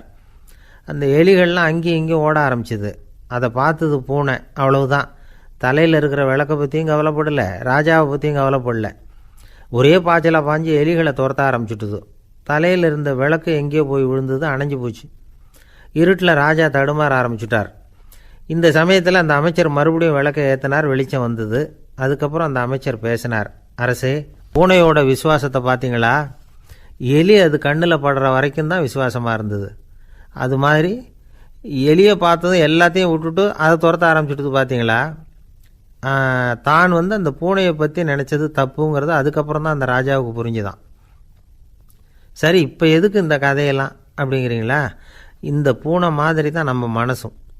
மனசை எவ்வளவு தான் பயிற்சி கொடுத்து பக்குவமாக வச்சுருந்தாலும் பார்க்குறதுக்கு பரமசாது மாதிரி தான் இருக்கும். பார்க்க வேண்டியதை பார்த்துட்டுதுன்னா பாஞ்சிரும். இந்த பூனை மாதிரி புலன் இன்ப பொருள்கள் கிட்டாத வரைக்கும் மனம் அடங்கி இருக்கிறது மாதிரி தான் தெரியும். கொஞ்சம் வாய்ப்பு கிடைச்சாலும் அது குதிக்க ஆரம்பிச்சிடும், தப்பு பண்ண ஆரம்பிச்சிடும். பெரிய பெரிய முனிவர்கள் வாழ்க்கையில் நடந்த வீழ்ச்சி இதை தான் நிரூபிக்குது. புலன்களின் ஆற்றல் அதிகம். அதனால் மனக்கட்டுப்பாடு பயிற்சிகளில் ரொம்ப எச்சரிக்கையாக இருக்கணுங்கிறார் சுவாமி சிவானந்தர். மது பழக்கத்தையே விட்டுவிட்டேன்னு உறுதியாக இருப்பான். கடை கண்ணில் பட்டுவிட்டுதுன்னா கால் அவனை கேட்காமலே இழுத்துக்கிட்டு உள்ளே போயிடும். இதுதான் மனசுங்கிறது. அதுதான் அந்த ராஜா வளர்த்த பூனை. நம்மால் ஒருத்தன் அந்த ராஜா பூனை தலையில் விளக்க வச்சது மாதிரி இவன் தன்னுடைய தலையிலேயே ஒரு விளக்கை ஏற்றி வச்சுக்கிட்டு என்னத்தையோ தேட ஆரம்பித்தான். தேடிக்கிட்டு இருக்கிறான். தலையை ஆட்டாமல் நிதானமாக நடந்து ரொம்ப நேரமாக தேடிகிட்டு இருக்கிறான். அந்த சமயம் அங்கே வந்த ஒருத்தர், என்னத்தை தேடுறீங்கன்னு கேட்டார். அதுதான் மறந்து போச்சு அப்படின்னு இழுத்தான். சரி, கொஞ்சம் இப்படி உட்காருங்க, ஞாபகம் வந்ததும் தேட ஆரம்பிக்கலாம் அப்படின்னார் அவர். இவன் கொஞ்ச நேரம் உட்காந்து யோசித்தான். அப்புறம் திடீர்னு எழுந்திரிச்சான். ஞாபகம் வந்துட்டுதுன்னா. என்னன்னு கேட்டார். எங்கள் வீட்டில் இருந்த விளக்கை எங்கே வச்சேன்னு தெரியல, அதை தான் தேடிக்கிட்டு இருக்கிறேன், ஏற்றி வைக்கலாம்னு பார்க்குறேன் அப்படின்னா. ஒரு கடைக்கு போனேன், 5 ரூபா பணத்தை எடுத்து கொடுத்தேன். ஒரு தினசரி பத்திரிக்கையை கேட்டேன். அவர் உடனே அங்கே அடுக்கி வச்சுருந்த பத்திரிகையில் ஒன்று எடுத்து என் கையில் கொடுத்தார், வாங்கிக்கிட்டேன். மீதி பணத்தை எடுத்தார். அதையும் என் கையில் கொடுக்கணும்ல, கொடுக்கல. எதிரில் இருந்த பலகையில் வச்சு எடுத்துக்க சொன்னார். எப்பவும் அவர் அப்படி தான் பண்ணுவார். நானும் எடுத்துக்கிட்டு வந்துடுவேன். இவர் ஏன் இப்படி பண்ணுறாருங்கிறது எனக்கு ரொம்ப நாளாக ஒரு சந்தேகம். ஒரு நாள் அவர்கிட்டயே இதை கேட்டுவிட்டேன். ஏங்க, நீங்கள் உங்கள் கடைக்கு வந்து பொருள்கள் வாங்குறவங்களுக்கு நீங்கள் பாக்கி சில்லறையை கொடுக்குறப்போ பலகையில் வச்சு விட்றீங்க, கையில் கொடுக்க மாட்டேங்கிறீங்களே, ஏன் அப்படின்னு கேட்டேன். காசை கையில் கொடுத்தா நம்மக்கிட்ட இருக்கிற லட்சுமி போயிடுவா சார் அப்படின்னார். அதாவது பணம் செலவாயிடும் அப்படின்னு அர்த்தமா. இன்னொரு நண்பர், அவர் ஒரு நாள் வழக்கத்துக்கு மாறாக ரொம்ப சோகமாக உட்காந்துருக்கிறார். ஏங்க என்னாச்சு, ஏன் இப்படி கப்பலே கவிழ்ந்தது மாதிரி உட்காந்துருக்குறீங்க அப்படின்னு கேட்டேன். கப்பலே கவிழ்ந்திருந்தா கூட நான் இப்படி கவலைப்பட மாட்டேன் சார், வேறு ஒன்று நடந்து போச்சுன்னார். என்னன்னு கேட்டேன். என் உச்சந்தலையில் பல்லி ஒன்று விழுந்துட்டுதுன்னார். அதுக்காகவா இப்படி அப்படின்னு ஆச்சரியப்பட்டேன். ஆமாங்க, பல்லி உச்சந்தலையில் விழுந்தால் பலன் என்னன்னு பஞ்சாங்கத்தில் பார்த்தேன், மரணம்னு போட்டிருக்கு அப்படின்னு சொல்லிவிட்டு அவர் தொடர்ந்து கவலைப்பட ஆரம்பிச்சிட்டார். இப்படியும் ஒருத்தர், என் கூட வேலை பார்க்குற ஒருத்தர் எப்படி தெரியுமா, தினமும் வலது காலை வச்சு தான் ஆஃபீஸுக்கு உள்ளே நுழைவார். என்றைக்காவது தவறுதலாக இடது காலை வச்சு உள்ளே வந்துட்டார்னா அன்னைக்கு பூரா மனசு சங்கடப்படுவார், எந்த வேலையும் சரியாக ஓடாது. கேரம் போர்டு ஆடுற ஒருத்தர் எப்போ ஆட உட்காந்தாலும் ஸ்ட்ரைக்கரை கை தவறி கீழே விழுற மாதிரி பண்ணி அதுக்கப்புறம் அதை எடுத்துக்கிட்டு ஆட உட்காருவார். ஏன்னா எப்போவும் ஒரு தடவை நிஜமாகவே அது வந்து கை தவறி கீழே விழுந்திருக்குது. அன்னைக்கு பிரமாதமாக ஜெயிச்சுட்டார். உடனே ஒரு முடிவுக்கு வந்துட்டார், கை தவறுனா லாபம் அப்படின்னு. அதுக்கப்புறம் அதையே பழக்கமாக்கிக்கிட்டார். பூனை குறுக்க போனால் சகனம் சரியில்லைன்னு நினைக்கிறவங்க உண்டு. ஆனால் ஒருத்தர் எப்படி தெரியுமா, அவர் வெளியில் கிளம்புற சமயம் பக்கத்து வீட்டு ரேடியோவில் மியாவ் மியாவ் பூனை குட்டின்னு பாட்டு சத்தம் கேட்டால் கூட போதும், சகனம் சரியில்லைன்னு பிரயாணத்தை கேன்சல் பண்ணிவிடுவார். இப்போ இவ்வளவும் எதுக்கு சொல்கிறோம்னா, அளவுக்கு மீறின சகுன நம்பிக்கைகள் இருக்குது பாருங்கள், இதோட பயமும் சேர்ந்துக்கிட்டதுன்னு வச்சுக்கோங்க, இது ஒருத்தருடைய மனநிலையை பாதிச்சிடும். இது வந்து உளவியல் நிபுணர்கள் சொல்கிற கருத்து. வாழ்க்கையே தடுமாற வச்சிரும். பாதுகாப்பு இல்லாத உணர்வு, ஒரு விதமான டிப்ரெஷன் மனநிலை, இதெல்லாம் தான் இதுக்கு காரணமாக அமையலாம். சில பேர் காய்கறி நறுக்க கத்தியை கையில் எடுத்தால் கூட நேரம் சரியாக இருக்கா அப்படின்னு பார்த்துட்டு தான் வேலையை ஆரம்பிக்கிறது வழக்கம். அறிவு தான் மனசுக்கு வாத்தியாராக இருக்கணும், அப்போ தான் வாழ்க்கை வந்து நிம்மதியாக இருக்கும். அறிவு வந்து மனசு சொல்கிறபடியெல்லாம் கேட்க ஆரம்பிச்சுட்டுதுன்னா இடைஞ்சல் தான். ஒருத்தருக்கு 7ஆம் நம்பர் தான் ராசியான நம்பரான். 7ஆம் தேதி தான் எந்த காரியத்தையும் ஆரம்பிப்பாராம். 7 எழுத்து வர்றது மாதிரி பேரை மாற்றி வச்சுக்கிட்டார். 7 மணிக்கு தான் தினமும் எழுந்திருப்பார். 7ஆம் நம்பர் வீட்டில் தான் குடியிருக்கார். கல்யாணம் கூட 7ஆம் தேதி தான் பண்ணிக்கிட்டார். அவர் ஒரு நாள் குதிரை பந்தயத்துக்கு போனாராம். குதிரையோட பேரையெல்லாம் பார்த்தார். ஒரு குதிரையோட பேர் 7 எழுத்தில் அமைஞ்சிருந்தது. 7 தானே இவருக்கு அதிர்ஷ்ட நம்பர். அதனால் உடனே அது பேரில் பணத்தை கட்டினார். பந்தயம் நடந்தது. என்ன சார் ஆச்சுன்னு கேட்டாங்க. நான் பணம் கட்டின அந்த என்னோடய குதிரை 7ஆவதாக வந்து சேர்ந்தது சார் அப்படின்னாராம் சோகமாக. வாழ்க்கையில் சில சந்தர்ப்பங்களில் நாம் வந்து சில அவமானங்களை சந்தித்தே தீர வேண்டியிருக்கு. என்ன பண்ணுறது, காலம் அப்படி. அவமானப்படுறவங்க உடனே அடங்கி போய்டுறது தான் உலக வழக்கம். அவமானப்பட்டால் உடனே சீறி எழறவங்களும் உண்டு. ஆனால் அதையே ஒரு சவாலாக எடுத்துக்கிட்டு முன்னுக்கு வர்றவங்களும் சில பேர் இருக்கிறாங்க. அவங்க ரொம்ப அபூர்வம். இன்றைக்கி மனோதத்துவ நிபுணர்கள்லாம் என்ன சொல்கிறாங்க தெரியுமா, அவமானப்பட்டுட்டா உடனே அடங்கி போயிடக்கூடாதான், அதையே ஒரு சவாலாக எடுத்துக்கிட்டு மனசில் ஒரு வைராக்கியத்தோடு முயற்சி பண்ணினா வாழ்க்கையில் எல்லாரும் முன்னேறலாமா. அவமானங்கிறத நாம் வந்து வைராக்கியமாக மாற்றிக்கணும், அதுதான் வெற்றிக்கு வழி. ராமர் வந்து இந்த பூமியில் பிறந்ததே ஒரு வைராக்கியத்தினால தான் சார் அப்படின்னார் ஒருத்தர். எப்படிங்க அது அப்படின்னு கேட்டேன். அவர் சொன்னார், தசரதருக்கு ராமர் வந்து குழந்தையாக வந்து பிறக்கணும், அப்போ தான் இங்கே இருக்கிற கஷ்டங்கள்லாம் நீங்கும் அப்படின்னு சர்வ லோகமும் எதிர்பார்த்துக்கிட்டு இருக்குது. ஆனால் அவர் எப்போ வந்து பிறப்பார் அப்படின்னு யாருக்கும் தெரியல. அந்த காரியம் சீக்கிரம் நடக்கணுமே, அதுக்கு என்ன பண்ணுறது. நாரதர் வந்தார் ஒரு நாள் தசரதரை தேடி. தசரதா, உனக்கு ஒரு செய்தி தெரியுமான்னு ஆரம்பித்தார். அவர் எப்பவும் இப்படித்தானே ஆரம்பிக்கிறது வழக்கம். என்ன விஷயம்னு கேட்டார் தசரதர். தசரதா, நீ அடிக்கடி உன்னோட தேரில் ஏறிக்கிட்டு தேவலோகத்துக்கு போகிற, அங்கே போகிற வர்ற எல்லாம் பண்ணிகிட்ருக்க, எல்லாம் சரி. தேவலோகத்துலேயும் உன்னை நல்லபடியாக தான் வரவேற்கிறாங்க. தேவேந்திரன் உன்னை பிரியமாக அழைச்சிட்டு போய் தன்னுடைய அரியாசனத்திலேயே தனக்கு பக்கத்திலேயே உட்கார வைக்கிறான். நீயும் சந்தோஷமாக உட்காந்து பேசிவிட்டு வந்துடுற. ஆனால் நீ இங்கே வந்ததுக்கு அப்புறம் அங்கே என்ன நடக்குது தெரியுமா உனக்கு அப்படின்னாரான் நாரதர். என்ன நடக்குது எனக்கு ஒன்றும் தெரியலையே அப்படின்னாரான் தசரதர். நாரதர்கிட்ட வந்து கிட்டத்தில் வந்து கேட்டிருக்கார், கொஞ்சம் சொல்லுங்கள் என்னது அப்படின்னு. அவர் ஒரு நெருங்கி வந்தாராம் நாரதரும். மெதுவாக அவர் காதோட காதாக சொன்னாராம். அதாவது நம்ம பாஷையில் சொல்லப்போனால் பற்ற வைக்கிறார். நீ அங்கே தேவேந்திரங்கிட்ட உட்காந்து பேசிவிட்டு வந்த பிறகு நீ அங்கே உட்காந்துருந்த அரியாசனத்தை தண்ணி ஊற்றி கழுவி சுத்தப்படுத்துகிறாங்க. நீ என்ன அந்த அளவுக்கு சுத்தம் இல்லாத ஆளா, தினம் குளிக்காமையாக இருக்கிற அப்படின்னாராம். தசரதருக்கு இது ரொம்ப அவமானமாக போயிட்டுது. அப்படியே செய்கிறாங்க அப்படின்னாராம். ஆமாம், நீ வேணும்னா நான் சொல்கிறது உண்மையாக இல்லையா அப்படின்னு சோதனை பண்ணி பார்த்துக்கோ அப்படின்னாரான் நாரதர். உடனே தசரதர் இதுக்காகவே புறப்பட்டு தேவலோகம் போனார். அங்கே வழக்கம் போலவே இவரை கூப்பிட்டு உட்கார வச்சு பேசிக்கிட்டு இருந்தான் தேவேந்திரன். கொஞ்ச நேரம் பேசிக்கிட்டு இருந்துட்டு சரி நான் கிளம்புறேன்னு புறப்பட்டார். சரி அவனும் வாசல் வரைக்கும் வந்து வழி அனுப்பி வச்சுட்டு உள்ளே போயிட்டான். தசரதர் வெளியில் கொஞ்சம் நேரம் மறைஞ்சி இருந்துட்டு மெதுவாக உள்ளே எட்டி பார்த்தார் என்ன நடக்குதுன்னு. நாரதர் சொன்னது உண்மைதான். தசரதர் உட்காந்துருந்த ஆசனத்தை அங்கே 2 தேவர்கள் கழுவி சுத்தப்படுத்திக்கிட்டு இருக்கிறாங்க. தசரதரால் இதை தாங்கிக்க முடியல. அவருக்கு ரொம்ப அவமானமாக போச்சு. நேராக கிடுகிடுன்னு தேவேந்திரங்கிட்டே போனார். நான் உட்காந்துருந்த இருக்கையை சுத்தம் பண்ணுறியே, நான் என்ன அந்த அளவுக்கு பாவியா அப்படின்னு கேட்டார். ரொம்ப கோபமாக கேட்டார். தசரதரே, மனுஷனுக்கு 3 கடன்கள் உண்டு. தேவ கடன், ரிஷி கடன், பித்ரு கடன். இதை தீர்க்காதவன் பாவியாகிறான். இதில் மகனை பெறுவதால் தான் பித்ரு கடன் தீரும். உனக்கு மகன் கிடையாது, அதனால் நீ பாவியாகிற. பாவி உட்கார்ந்துருந்த இடம்ங்கிறதுனால அதை சுத்தம் செய்ய வேண்டியது எங்கள் கடமை அப்படின்னு நானான் தேவேந்திரன். இந்த இடத்துல தசரதருக்கு ஏற்பட்ட அவமானம் ஒரு வைராக்கியமாக மாறிச்சு.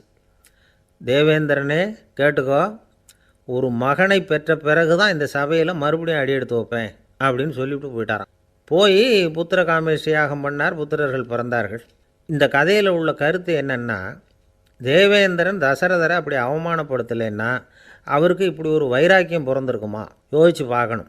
நமக்கு ஏற்படுகிற சில அவமானங்களையும் வைராக்கியமாக மாற்றிக்குவோம். அப்படி மாற்றிக்கிட்டோம்னா வாழ்க்கையில் வந்து முன்னேறலாம். நம்ம ஆளுங்க சில பேர் அவமானத்தை வந்து வைராக்கியமாக மாற்றிக்கிறது எப்படி தெரியுமா? நம்மக்கிட்ட ஒரு பையன் சொன்னான், எங்கள் அப்பா என்னை எல்லாருக்கும் முன்னாடி வச்சு திட்டிவிட்டார், பொறுப்பு இல்லாமல் ஊர் சுற்றுறேன்னு சொல்லி அவமானப்படுத்தி விட்டார். இனிமேல் நீ என் முகத்திலேயே முழிக்காதரா போடான்னு வேற சொல்லிவிட்டார். எனக்கு ரோஷம் வந்துட்டுது. அந்த அவமானத்தை வைராக்கியமாக மாற்றிக்கிட்டேன். அன்னையிலேருந்து அவர் முகத்திலேயே முழிக்கிறதில்ல அப்படின்னா. அப்படியான்னு கேட்டோம். ஆமாங்க, அவர் வீட்டில் இல்லாத நேரமாக பார்த்து உள்ளே சமையல் கட்டுக்கு போய் சாப்பிட்டுட்டு நைஸாக வெளியில் வந்துடுவேன் அப்படிங்கிறான் அவன். இமயமலை அடிவாரத்தில் ஒரு மடம். அங்கே ஒரு சன்னியாசி இருந்தார். அவர்கிட்ட ஒருத்தர் வந்தார். சுவாமி, ஆசையை உதற நினைக்கிறேன், முடியல, ஒட்டிக்கிட்டே வருது அப்படின்னாராம். இப்படி உட்கார ஒரு கதை சொல்கிறேன் அப்படின்னு சொல்லி அவர் சொல்ல ஆரம்பித்தாராம். அவர் சொன்ன கதை என்னென்னா, ஒரு ஊரில் ஒரு ஆள் இருந்தான். அவன் பேர் குப்புசாமி. அவன்கிட்ட எப்பவும் ஒரு பழைய தொப்பி இருக்கும், விடவே மாட்டான். அதனால் அவனை எல்லோரும் தொப்பி சாமி அப்படின்னு தான் கூப்பிடுறது வழக்கம். ஒரு புது தொப்பி வாங்கிக்கப்படாதாப்பா அப்படின்னு நண்பர்கள்லாம் சொல்லி பார்த்தாங்க. பணத்துக்கு எங்கே போவேன் அப்படின்னு விட்டானான். பணம் வச்சுருக்கான், செலவு பண்ண மனசு வரல, மகா கஞ்சன். பழைய பாட்டில்கள்லாம் வாங்கி விற்றுக்கிட்டு இருந்தான். அப்படி ஒரு தடவை பழைய கண்ணாடி சாமான்களை ஏலத்தில் எடுத்தப்போ அதில் ஒரு அருமையான சென்ட்டு பாட்டில் கிடச்சிது. உடனே ஒரு ஐடியா பண்ணான்.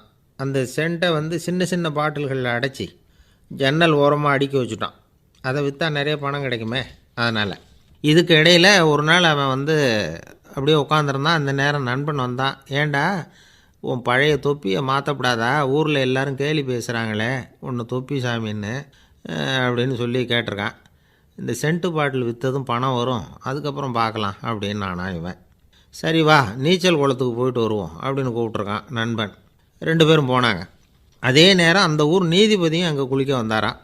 அவர்கிட்ட இருந்தது விலை வசந்த ஒரு புது தொப்பி. அதை அங்கே இருந்த ஸ்டாண்டில் மாட்டிவிட்டு குளிக்க போனார். இதுக்கிடையில் குப்புசாமி குளிச்சுட்டு வந்தான். அவனுடைய பழைய தொப்பியை காணலை. அந்த புது தொப்பியை பார்த்தா இது நண்பனுடைய வேலை தான் அப்படிங்கிறதாக புரிஞ்சுக்கிட்டு அதை எடுத்து மாட்டிகிட்டு வந்துட்டான். நீதிபதி குளிச்சுட்டு வந்து பார்க்குறாரு, தொப்பியை காணும். போலீஸில் புகார் கொடுத்தார். அவங்க வந்து தேடினாங்க. ஒரு மூலையில் பழைய தொப்பி கிடச்சிது. அடடா, இது நம்ம குப்புசாமியோட தொப்பி இல்லையா அப்படின்னு நானா ஒருத்தன்.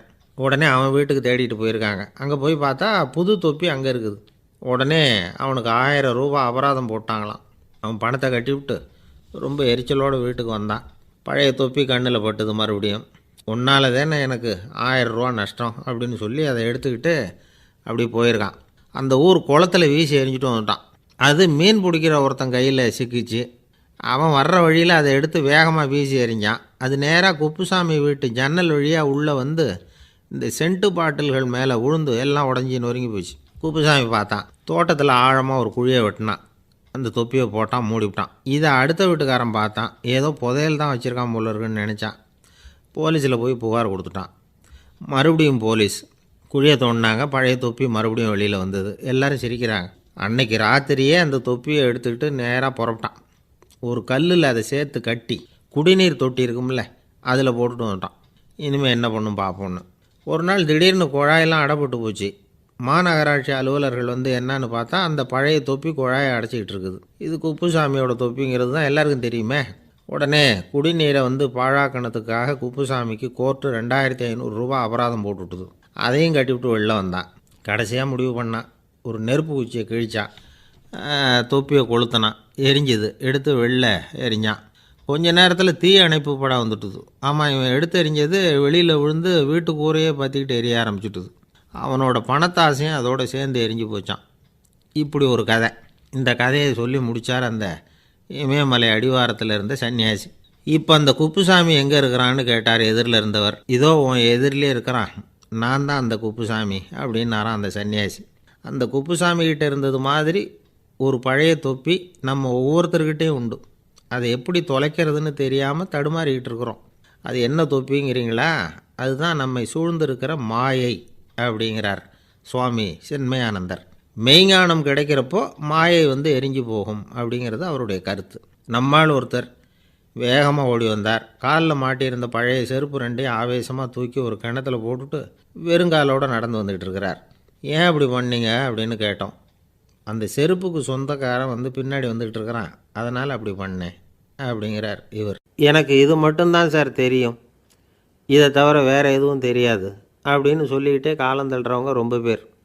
அவங்கெல்லாம் கஷ்டப்பட வேண்டியிருக்கும். ஒருத்தர் தன்னுடைய தொழிலில் ரொம்ப கெட்டிக்காரராக இருக்கலாம். அதுக்காக எப்பவும் அதே ஞாபகத்தில் இருந்துக்கிட்டு உலகியல் அறிவு இல்லாமல் இருந்துடக்கூடாது. அது ஆபத்து. இதுக்காக நம்ம தாத்தா பாட்டிலாம் ஒரு கதை சொல்லுவாங்களே, கேள்விப்பட்டிருக்கீங்களா? ஒரு சமயம் ஒரு 4 பேர் சேர்ந்து வெளியூருக்கு பிரயாணம் போனாங்களாம். அந்த 4 பேர் எப்படி தெரியுமா? ஒருத்தர் வந்து வேதாந்தி, இன்னொருத்தர் சங்கீத வித்வான், 3வது ஆள் வைத்தியர், 4வது ஆள் ஜோசியர். இவங்க 4 பேரும் நண்பர்கள். அதனால் சேர்ந்து புறப்பட்டாங்க. வழியில் ஒரு ஊரில் தங்கினாங்க. இருட்டி போச்சு. அதனால் இன்றைக்கி ராத்திரி இங்கேயே தங்கி இருந்துட்டு நாளைக்கு புறப்படலாம் அப்படின்னு தீர்மானம் பண்ணாங்க. சாப்பாட்டுக்கு என்ன பண்ணுறது? அங்கேயே கடத்தெருவுக்கு போய் சாமான்லாம் வாங்கியாந்து சமைச்சு சாப்பிட்லாம்னு முடிவு பண்ணாங்க. 4 பேர் இருக்கிறதுனால ஆளுக்கு ஒரு காரியமாக செய்யலாம் அப்படின்னு வேலையை பிரிச்சுக்கிட்டாங்க. வைத்தியர் வந்து கரிகாய் வாங்க போனார், வேதாந்தி வந்து எண்ணெய் வாங்க போனார், ஜோசியர் வந்து பலசரக்கு வாங்க போனார், சங்கீத வித்வானுக்கு சமைக்கிற வேலை. எல்லாம் சரி. ஆனால் நடந்தது என்ன தெரியுமா? கடைத்தெருவுக்கு காய்கறி வாங்க போனார்ல வைத்தியர், அங்கே போய் மார்க்கெட்டில் பார்த்தார். ஒவ்வொரு கறிகாயாக எடுத்து பார்த்தார். இது பித்தம், உடம்புக்கு ஒத்துக்காது, இது வாயு, உடம்புக்கு ஒத்துக்காது அப்படின்னு ஒவ்வொன்றா தள்ளினார். கடைசியில் ஒன்றுமே தேரல. வெறுங்கையோடு திரும்பி வந்துக்கிட்டு இருக்கிறார். எண்ணெய் வாங்க போனார் வேதாந்தி, அவர் ஒரு தொன்னையில் எண்ணெயை வாங்கினார். பேசாமல் அதை எடுத்துகிட்டு வர வேண்டியது தானே, முடியல. அவருடைய வேதாந்த மூளை சிந்திக்க ஆரம்பிச்சுட்டுது. இந்த தொன்னைக்கு எண்ணெய் ஆதாரமா அல்லது எண்ணெய்க்கு தொன்னை ஆதாரமா அப்படிங்கிற ஆராய்ச்சியில் இறங்கினார். என்னாச்சு தெரியுமா? அப்படி கவுத்து பார்த்தார். வாங்கின எண்ணெய் பூராவையும் வழியில் கொட்டிவிட்டு வெறும் தொன்னையோடு வந்து சேர்ந்தார். பலசரக்கு வாங்க போனார் ஜோசியர். அவர் ஒரு வழியில் பார்த்தார். வழியில் வந்தவங்களெல்லாம் அங்கங்கே ஒரு மரத்தடியில் உட்கார வச்சு அவங்களுக்கெல்லாம் ஆர்வம் சொல்ல ஆரம்பிச்சிட்டார். அப்படி ஒவ்வொருத்தராக சொல்லி முடிச்சுட்டு கடத்தருக்கு போய் சேர்ந்தார். இவர் அங்கே போய் சேர்றதுக்குள்ளே ரொம்ப நேரம் ஆகிட்டுது. கடையெல்லாம் பூட்டிவிட்டு போயிட்டாங்க. என்ன செய்கிறது? அவரும் வெறுங்கையோடு திரும்பி வந்து சேர்ந்தார். சரி, இவங்க கதை தான் இப்படி ஆச்சு. அங்கே சமைக்கிறதுக்காக உட்காந்துருந்தார் சங்கீத வித்வான்.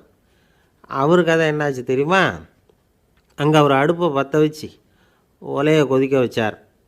அதாவது ஒரு பானையில் தண்ணியை ஊற்றி அடுப்பில் வச்சார். அது கொதிக்க ஆரம்பிச்சிது. தண்ணி கொதிக்கிற சத்தம் இருக்குதுல்ல, அது இவருக்கு தாளம் போடுறது மாதிரி இருந்தது. ஒரே குஷி, பாட ஆரம்பிச்சிட்டார். பாடிக்கிட்டே உற்சாகமாக கையில் இருந்த கரண்டியால் அந்த பானையில் தட்டினார், தாளம் போடுறதா நினச்சிக்கிட்டு. அவ்வளவுதான், பானை பட்டுன்னு உடஞ்சி போச்சு. தலையில் கையை வச்சுக்கிட்டு அவரும் உட்காந்துட்டார். எந்த தொழில் தெரிஞ்சாலும் சரி, அதை புத்திசாலித்தனமாக பயன்படுத்த தெரியலன்னா ஆபத்து தான். அதுக்காக தான் இந்த கதை. ஒரு பஸ்ஸு டிரைவர் ரொம்ப கெட்டிக்காரர். பஸ்ஸை ரொம்ப திறமையாக ஆபத்து இல்லாமல் ஓட்டினதுக்காக பரிசுலாம் வாங்கினவர். அவரே ஒரு படகு ஓட்டுறதுக்காக அழைச்சிட்டு போயிருக்கிறாங்க, மோட்டார் படகு. அதையும் ரொம்ப திறமையாக தான் ஓட்டிகிட்டு போயிருக்கிறாரு. நடுக்கடலில் போனதும் படகு நின்று போச்சு. மோட்டாரில் ஏதோ கோளாறு. என்ன செய்யலாம் அப்படின்னு அந்த டிரைவரை கேட்டிருக்கிறாங்க படகுல இருந்தவங்கெல்லாம். அப்போ அவர் சொன்னாராம், கவலைப்படாதீங்க, ஒன்றும் பிரச்சனை இல்லை, எல்லோரும் கொஞ்சம் கீழே இறங்கி பின்னாடி தள்ளுங்க, மோட்டார் ஸ்டார்ட் ஆகிடும் அப்படின்னாராம். ஒரு இலக்கிய கூட்டம் ஏற்பாடு பண்ணியிருக்கிறோம், நீங்கள் அவசியம் வந்து அதில் பேசணும் அப்படின்னு கேட்டுக்கிட்டார் ஒருத்தர். வேணாங்க, 4 பேருக்கு முன்னாடி வந்து நிற்கிறதுனா எனக்கு ரொம்ப கூச்சமாக இருக்கும் அப்படின்னாரு இவர். ஏன் சார் இன்னமும் குழந்த மாதிரி கூச்சப்படுறீங்களே அப்படின்னார் அவர். அவரை ஒரு மாதிரியாக சமாளித்து அனுப்பி வச்சுட்டு அதுக்கப்புறம் அதை பற்றி இவர் யோசித்து பார்த்துருக்கார். சில நிபுணர்கள் எழுதியிருக்கிறத படித்தும் பார்த்துருக்கிறார். மனோதத்துவ நிபுணர்கள் என்ன சொல்கிறாங்க தெரியுமா? 10லேருந்து 20% குழந்தைகள் பிறக்கிறப்பவே கூச்ச சுபாவம் கொண்டதாக தான் இருக்குதான். ஒரு தாத்தா தன்னோட பேர பிள்ளைய ஆசையாக கூப்பிடுறார் விளையாட்டு காட்ட, அதை அழுதுகிட்டு ஓடி போகுது. ஒரு அம்மா தன்னோட பிள்ளைய பள்ளிக்கூடத்தில் சேர்க்கறதுக்காக கூப்பிட்டுக்கிட்டு போகிறாங்க. அந்த புள்ள அம்மாவோட முந்தானையில் ஒளிஞ்சிக்கிட்டு வெளில வரமாட்டேங்குது. இவங்களெல்லாம் எப்படி சமாளிக்கிறது? குழந்தைகளோட கூச்ச சுபாவத்தை போக்குறது எப்படி? இதுக்கு நிபுணர்கள் சில யோசனைகளை சொல்லியிருக்கிறாங்க. மற்றவங்களுக்கு முன்னாடி என் பையனுக்கு கூச்சம் ரொம்ப அதிகம் சார், மற்றவங்க பார்த்தா ரொம்ப வெக்கப்படுறான், இப்படி சொல்கிற அப்பாக்கள் உண்டு. என் பையன் புது மனுஷால பார்த்தா அட்டையாக ஒட்டிக்குவான் சார் அப்படின்னு சொல்கிற அப்பாக்களும் உண்டு. இப்படிலாம் குழந்தைகளுக்கு வந்து முத்திரை குத்துறது ரொம்ப தப்பான். புதுசாக யாராவது வீட்டுக்கு வந்தால் குழந்தை தானாக தன்னோட கூச்சத்தையும் பயத்தையும் போக்கிக்கிட்டு சகஜமாக மாறி வர்றதுக்கு வாய்ப்பு கொடுக்கணுமா. ஒரு கூட்டத்துக்கோ அல்லது சொந்தக்காரங்க கல்யாணத்துக்கோ குழந்தைய அழைச்சிட்டு போகிறீங்க, அங்கே போய் கட்டாயப்படுத்தி குழந்தைய மற்றவங்க கிட்ட பேச சொல்லக்கூடாது. சில சமயம் குழந்தை தானாக தன்னுடைய கூச்ச சுபாவத்தை விட்டு பேசுகிறதுக்கு முன் வந்தால் அதை பாராட்டணும். குழந்தை கலகலப்பு இல்லாமல் மௌனமாக இருந்ததுன்னா அதையும் கண்டுக்கக்கூடாது. குழந்தை பேச ஆரம்பித்தா அதை ஆர்வத்தோடு கவனிக்க தெரியணும். கலந்து உரையாடுற பழக்கத்தை வீட்லேயே ஆரம்பிக்கலாம். கேட்டதுக்கு பதில் சொல் அப்படின்னு நீங்கள் அதிகாரம் பண்ணிகிட்டு இருக்கக்கூடாது. அது வந்து குழந்தைக்கு பேசுகிற சந்தர்ப்பத்தை குறைச்சிருமா. இப்போ நாம் அதிகாரம் பண்ணால் கேலி செய்கிற பழக்கம் குழந்தைகளை வந்து ரொம்ப பாதிச்சிருமா. பெரியவங்களானதுக்கு அப்புறமும் சில பேர் கூச்சத்தோடவும் பயத்தோடவும் இருக்கிறதுக்கு இதுதான் காரணம். சின்ன வயசில் அவங்கெல்லாம் ஏதாவது கேலிக்கு ஆளாகி இருப்பாங்க. 2வது குழந்தை மூத்த குழந்தைய வந்து கேலிக்கு ஆளாகிற சந்தர்ப்பங்களை கண்டு கேலி பண்ணினா அது இளம் நெஞ்சங்களை விட்டு நீங்கிறதே இல்லையா. எப்பவும் குழந்தையோட நடை உடை பாவனைகளை பற்றி சொல்லிக்கிட்டே இருக்கக்கூடாதான். அதுவே கூச்ச சுபாவத்தை கொண்டுட்டு வந்துடுமா. அப்பா எங்கேன்னு யாராவது கேட்டால் இது மாதிரி இன்ன காரியத்துக்காக வெளியில் போயிருக்கார், இத்தனை மணிக்கு திரும்பி வருவார் அப்படின்னு சொல்கிற அளவுக்கு குழந்தைகளை வந்து பழக்கப்படுத்தி வைக்கணும். ஃபோன்லேயே யாராவது விசாரித்தா கூட இது மாதிரி பதில் சொல்லு அப்படின்னு சொல்லணும். சின்ன சின்ன மீட்டிங்கில் 4 வார்த்தை பேச தயார் பண்ணலாம். ஒரு கடையிலையோ அல்லது ஹோட்டல்லையோ ஏதாவது விவரம் கேட்கணும்னா உங்கள் குழந்தைய தைரியமாக அனுப்புங்க. குழந்தைகள் பணிவாகவும் பொறுமையாகவும் விவரம் கேட்குறப்போ கூச்ச சுபாவம் தானாக போயிடும். சின்ன வயசுலேயே இப்படிலாம் பழக்கப்படுத்தினா தான் வருங்காலத்தில் தைரியமாக இந்த சமுதாயத்தில் வாழ முடியும். இல்லைன்னா 60 வயசுலேயும் அடுப்பங்கரையை விட்டு வெளில வர்றதுக்கு கூச்சப்பட்டுக்கிட்டு தான் இருக்க வேண்டியிருக்கும். இந்த காலத்து பிள்ளைங்க எவ்வளவோ பரவாயில்ல, எதுக்கும் தயங்குறதில்ல, கூச்சப்படுறதில்ல. ஒரு அம்மா அடுப்பங்கரையிலேருந்து சத்தம் போட்டாங்க, டேய் ராமு, தயவு பண்ணி அந்த டிவியை நிறுத்துறா, அந்த பெண்ணோட குரல் மகா மோசம், அடுப்பங்கரையில் இருக்கிற என்னாலேயே அதை சகிச்சிக்க முடியல அப்படின்னாங்களாம். உடனே பையன் கொஞ்சம் கூட தயங்காமல் பதில் சொல்கிறான், அம்மா இந்த குரல் டிவியிலேருந்து வரல, எதிர்த்த விட்டு மாமி தான் இங்கே வந்திருக்கிறாங்க, அவங்க தான் இப்போ என்னோட பேசிக்கிட்டு இருக்கிறாங்க அப்படின்னு நான். ஒரு காலத்தில் பிரஷ்யா அப்படின்னு ஒரு தேசம் இருந்தது. இப்போ ஜெர்மனி இருக்குல்ல, இதோட பெரும்பகுதி ஒரு காலத்தில் பிரஷ்யாங்கிற பேரில் இருந்தது.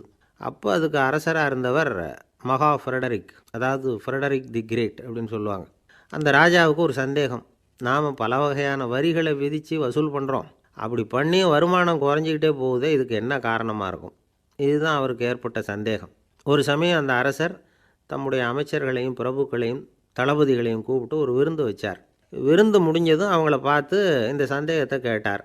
வரிகள் அதிகமாக விதித்து வருமானம் குறையறதுக்கு என்ன காரணம் அப்படின்னு கேட்டார். பல பேருக்கு இதுக்கு சரியாக பதில் சொல்ல தெரியல. அனுபவசாலியான ஒரு தளபதி எழுந்திரிச்சார். அரசே, அது எப்படிங்கிறத இப்போ உங்களுக்கு காட்டுறேன்னார். உடனே ஒரு பெரிய பனிக்கட்டி ஒன்றை தன்னுடைய கையில் எடுத்தார். அதை அப்படியும் எப்படியும் திருப்பி பார்த்தார். அப்புறம் அடுத்தவர்கிட்ட கொடுத்தார். அவர் அதை அப்படியும் இப்படியும் திருப்பி பார்த்துட்டு அடுத்தபடியாக இருந்தவர்கிட்ட கொடுத்தார். இப்படியே இதை ஒவ்வொருத்தராக பார்த்துட்டு ஒவ்வொரு கையாக மாறி கடைசியில் மன்னர் கைக்கு போய் சேர்ந்தது. மன்னர் கைக்கு அந்த பனிக்கட்டி போய் சேர்ந்தப்போ அது கொஞ்சம் கொஞ்சமாக உருகி ஒரு பட்டாணி கடலை சைஸுக்கு ஆகிட்டுது. மன்னர் யோசனை பண்ணார், வரி அதிகமாக போட்டாலும் வந்து சேர்றது குறைவாக இருக்கிறதுக்கு என்ன காரணம் அப்படிங்கிறது அவருக்கு புரிஞ்சு போச்சு. காலம்தான் மாறிக்கிட்டு இருக்கே தவிர இந்த கையூட்டு வாங்குகிற பழக்கம் மாறினதாக தெரியல. இன்னொரு ராஜா இருந்தார். அவர் தன்னுடைய ராஜாங்கத்தில் லஞ்ச ஊழலே சுத்தமாக இருக்கக்கூடாது அப்படின்னு நினச்சார். அவர்கிட்ட பல்வேறு துறைகளுக்கும் பொறுப்பாக இருந்த பல பேரும் ரொம்ப சுத்தமாகவும் நேர்மையாகவும் இருந்தாங்க.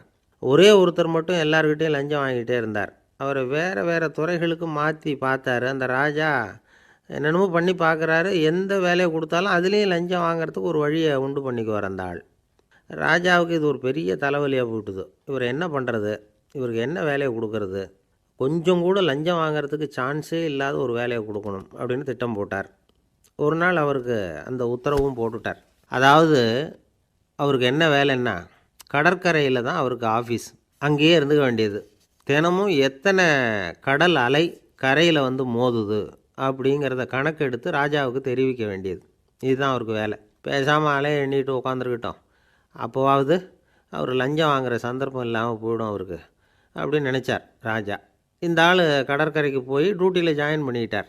ஒரே மாதத்தில் அங்கே சொந்தமாக ஒரு பிரம்மாண்டமான மாளிகை கட்டிவிட்டார். ராஜாவுக்கு இது பெரிய ஆச்சரியமாக போச்சு. அலையை என்ற வேலையில் அந்த ஆள் எப்படி பணம் சம்பாதிச்சார் அப்படின்னு விசாரித்து பார்த்தார் அக்கம் பக்கத்தில். அந்த ஆள் என்ன பண்ணியிருக்கிறாருன்னா, கடற்கரையில் போய் பொறுப்பை ஏற்றுக்கிட்ட உடனே அங்கே இருந்த மீனவர்கள்கிட்ட எல்லாம் இந்த கரையில் வந்து ஒரு நாளில் வந்து மோதுகிற அலைகள் எத்தனை அப்படின்னு கேட்டிருக்காரு. அது எப்படிங்க தெரியும்னு இருக்காங்க அவங்க. தினமும் அந்த எண்ணிக்கை தெரியணும். நம்ம ராஜாவுக்கு தினமும் அறிக்கை அனுப்பணும், டெய்லி ரிப்போர்ட்டு.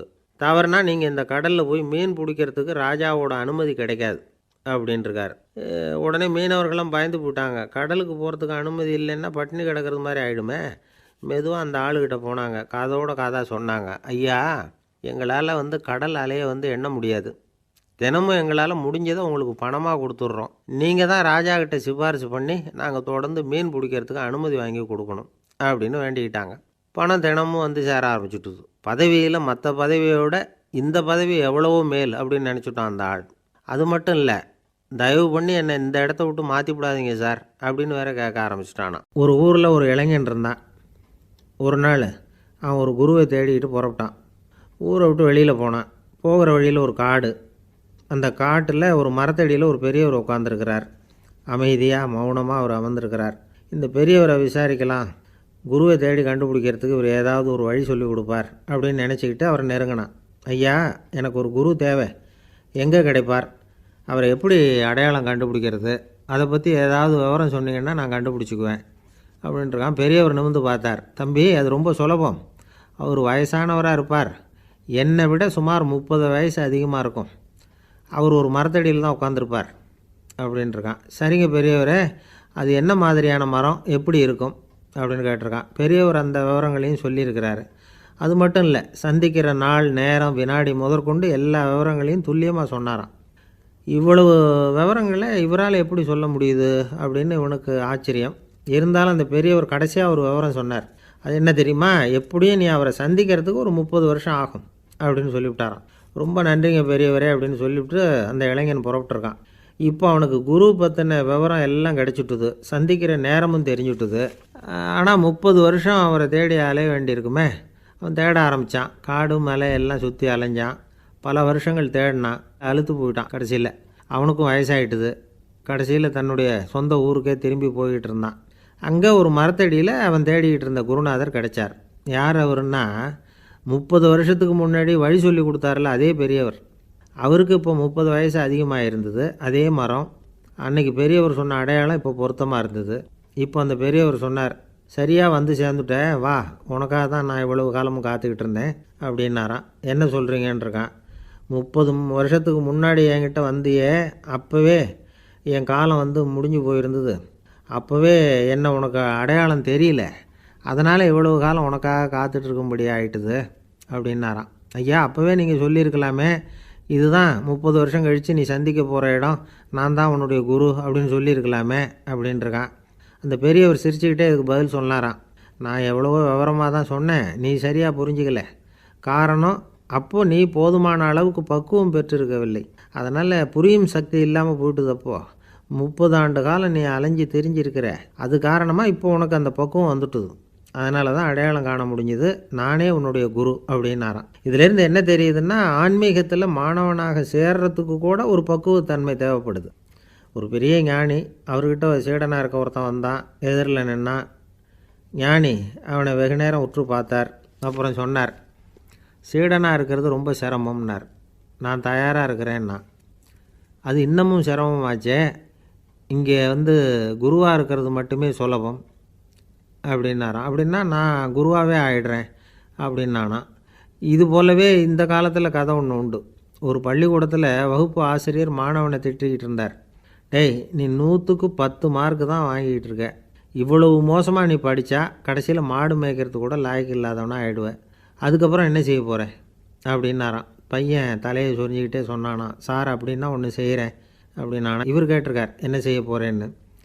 வேறு என்ன சார், உங்களை மாதிரி ஒரு ஆசிரியர் ஆகிடுறேன் அப்படின்னானா. காசியில் இருக்கிற கடவுள் காசி விஸ்வநாதர், அங்கே இருக்கிற தேவி காசி விசாலாட்சி. இவங்க 2 பேரும் ஒரு நாள் பேசிக்கிட்டு இருந்தப்போ கடவுள் சொன்னார், இந்த மனிதர்களை நாம் ரொம்பவும் நம்பிக்கையோடு தான் படைச்சிருக்கிறோம். இருந்தாலும் அவங்களுக்கு தான் நம்பிக்கை இல்லை, எதுலேயும் ஒரு உண்மையான நம்பிக்கை இல்லாமல் வாழ்ந்துக்கிட்டு இருக்கிறாங்க அப்படின்னார். என்ன அப்படி சொல்கிறீங்க? அதோ பாருங்கள், எவ்வளவு பேர் காசியை தேடிட்டு வந்து கங்கையில் குளிச்சுக்கிட்டு இருக்கிறாங்க. அவங்களெலாம் நம்பிக்கை இல்லைன்னா இவ்வளவு தூரம் தேடிட்டு வந்து இங்கே குளிப்பாங்களா அப்படின்னு நாங்கள் தேவி. சரி, அதை சோதித்து பார்க்கலாம் அப்படின்னு 2 பேரும் முடிவு பண்ணிக்கிட்டாங்க. உடனே ஒரு திட்டம் போட்டாங்க. அது எப்படின்னா, நாம் 2 பேருமே பக்தர்கள் மாதிரி உருவத்தை மாற்றிக்கிட்டு கங்கை கரைக்கு போக வேண்டியது. நான் வந்து கங்கையில் இறங்கி குளிக்கிறேன். கொஞ்ச நேரத்தில் சுழலில் மாட்டிக்கிட்டது மாதிரி நடிக்கிறேன். நீ உடனே கரையிலிருந்து சத்தம் போடும், என்னோடய வீட்டுக்காரரை யாராவது காப்பாற்றுங்களேன்னு சத்தம் போடும். அதோடு இன்னொன்று சொல்லு, யாராவது ஒரு புண்ணிய ஆத்மா அவர்கிட்ட போய் அவருடைய முடியை பிடிச்சி இழுக்கணும். அப்படி ஒரு சாபம் இருக்குது எங்களுக்கு. புண்ணிய ஆத்மா, அதாவது எந்த பாவமும் செய்யாத இல்லாத ஒருத்தர் தான் அவரை காப்பாற்ற முடியும்.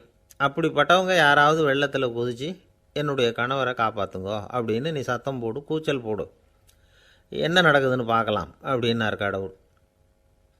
சரின்னு சொல்லி 2 பேருமா சாதாரண பக்தர்கள் மாதிரி கங்கை கரைக்கு வந்து சேர்ந்தாங்க. அவர் இறங்கி குளித்தார். திட்டம் போட்டது மாதிரியே சுழலில் மாட்டிக்கிட்டது மாதிரி கத்துனார். கரையில் இருந்த அந்த அம்மா, ஐயோ என் கணவரை காப்பாற்றுங்களேன், யாராவது காப்பாற்றுங்களேன்னு கத்துனாங்க. பல பேர் ஓடி வந்தாங்க. உடனே இவங்க, பாவம் இல்லாத புண்ணிய ஆத்மா ஒருத்தரால் தான் என்னுடைய கணவர் காப்பாற்றப்படணுங்கிறது விதி, அப்படி ஒரு சாபம் இருக்குது, அதனால் புண்ணிய ஆத்மா யாராவது அவர்கிட்ட போய் அவர் முடியை பிடிச்சி தூக்குனா அவரை காப்பாற்றி கொள்ளலாம் அப்படின்னாங்க. இவங்க இப்படி சொன்னதும் எல்லோரும் திகைச்சு போய் நின்றுட்டாங்க. ஒவ்வொருத்தருக்கும் அவங்க செஞ்ச பாவம்லாம் ஒவ்வொன்றா ஞாபகத்துக்கு வர ஆரம்பிச்சுட்டுது. சரி, இதுக்கு நாம் லாயக்கு இல்லை அப்படின்னு சொல்லி ஒதுங்கி போக ஆரம்பிச்சிட்டாங்க எல்லாம். இந்த சமயத்தில் யாரோ ஒருத்தர் வேகமாக ஓடி வந்தார். ஆற்றுல குதித்தார். அவர்கிட்ட போனார், முடியை பிடிச்சார், தூக்குனார், அவரை காப்பாற்றி கரைக்கு கொண்டுட்டு வந்துட்டார். அப்படி காப்பாற்றின அந்த ஆளை இவங்க 2 பேரும் தனியாக கூப்பிட்டுக்கிட்டு ஒரு மண்டபத்துக்கு வந்துட்டாங்க. வந்து விசாரிக்கிறாங்க. நீ யாரப்பா அப்படின்னு கேட்குறாங்க. ஏதும் தெரியாத மாதிரி. நான் இந்த ஊர் அன்ன சத்திரத்தில் வேலை செய்கிற ஒரு சமையல்காரன் அப்படிங்கிறார். நீ வந்து கங்கையில் குளிக்கிறது உண்டான்னு கேட்டிருக்காங்க. நான் இந்த ஊர்லேயே தான் இருக்கிறேன், இருந்தாலும் தினமும் கங்கையில் குளிக்கிறதில்ல, எப்போவாவது ஒரு நாள் அங்கே குளிப்பேன் அப்படின்னார். கங்கையில் மூழ்கி எழுந்திரிச்சா பாவம்லாம் தொலையும்னு சொல்கிறாங்க. அப்படி இருக்கிறப்போ அங்கே இன்றைக்கி கங்கையில் குளிச்சுக்கிட்டு இருக்கிறவங்கெல்லாம் தங்களை புண்ணிய ஆத்மாவா நினைக்கல. கங்கையில் குளிக்காத நீ உன்னை புண்ணிய ஆத்மாவா நினச்சி என்னை காப்பாற்ற வந்திருக்கிற, அது எப்படி அப்படின்னு கேட்டார். அதுக்கு அந்த ஆள் சொல்கிறான், கங்கையில் குதித்ததுக்கு அப்புறம் தானே உங்களை காப்பாற்ற போகிறோம். அப்படி குதிக்கும் பொழுது என்னுடைய பாவம்லாம் போயிருக்கும்ல, நான் புண்ணிய ஆத்மாவாக ஆயிருப்பேனே, அதனால தான் துணிஞ்சு உங்களை காப்பாற்றினேன் அப்படின்னா. கடவுளும் தேவியும் அவனுக்கு காட்சி கொடுத்தாங்களாம். இப்படி ஒரு கதை உண்டு. அதாவது கங்கையில் குளிச்சு